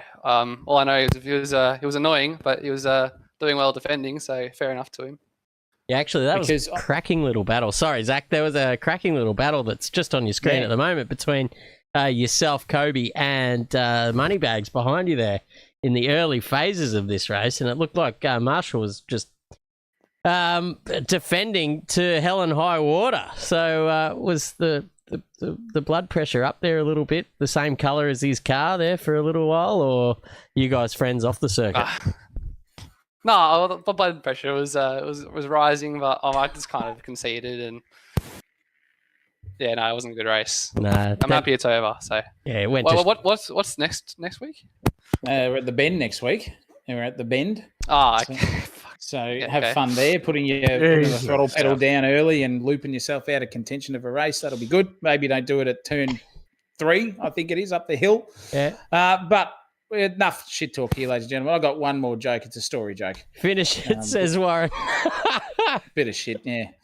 There was a doctor, and he was done for the old touchy-fiddly of his patients, and he went to court, and the judge is going, well, we're going to give you 6 years in jail for it, for all this, and the lawyer stood up and said, oh, my client here, the defendant, has something to say, and he goes, yeah, what is that? And he says, well, I may have been touching my patients and all that sort of stuff, but the difference is I'm actually a vet. Come on, boys, for fuck's sake. You gotta laugh. You gotta laugh on the canned laughter gave you one. Don't you worry about that. Oh, buggy is. All right, we're out of here. Let's get out of here. Next boys. Thank you. See ya. Ta-ta. Yeah, we'll hang around if you want to in this podium probe afterwards. But nonetheless, the stream is done, ladies and gentlemen. We're out of here. Off. And it is a big thank you to Speed Nation, SDT Driver Training, ARD Importing, and Bilco Pack as the name of our sponsor of this broadcast. To all our viewers out there, a big thank you, a huge thank you to our donors in the chat as well. You've always been around, and we love it. Big donation from Warren Baker, from Clay Smith, and from David Marshall too. So thank you so much for your kind contributions. But we are done here from Mugello, and we'll be back tomorrow night for the Wednesday Cup. Don't you go anywhere, ladies and gentlemen. Until then, though, it's goodbye from us. Christopher Munro puts the M in Mudflap and Magnificent. I'm Zach O'Reilly, and you will never be. And until next time, ladies and gentlemen, you know what to do. There's a message from Warwick Kappa afterwards, but till then, keep it flat out.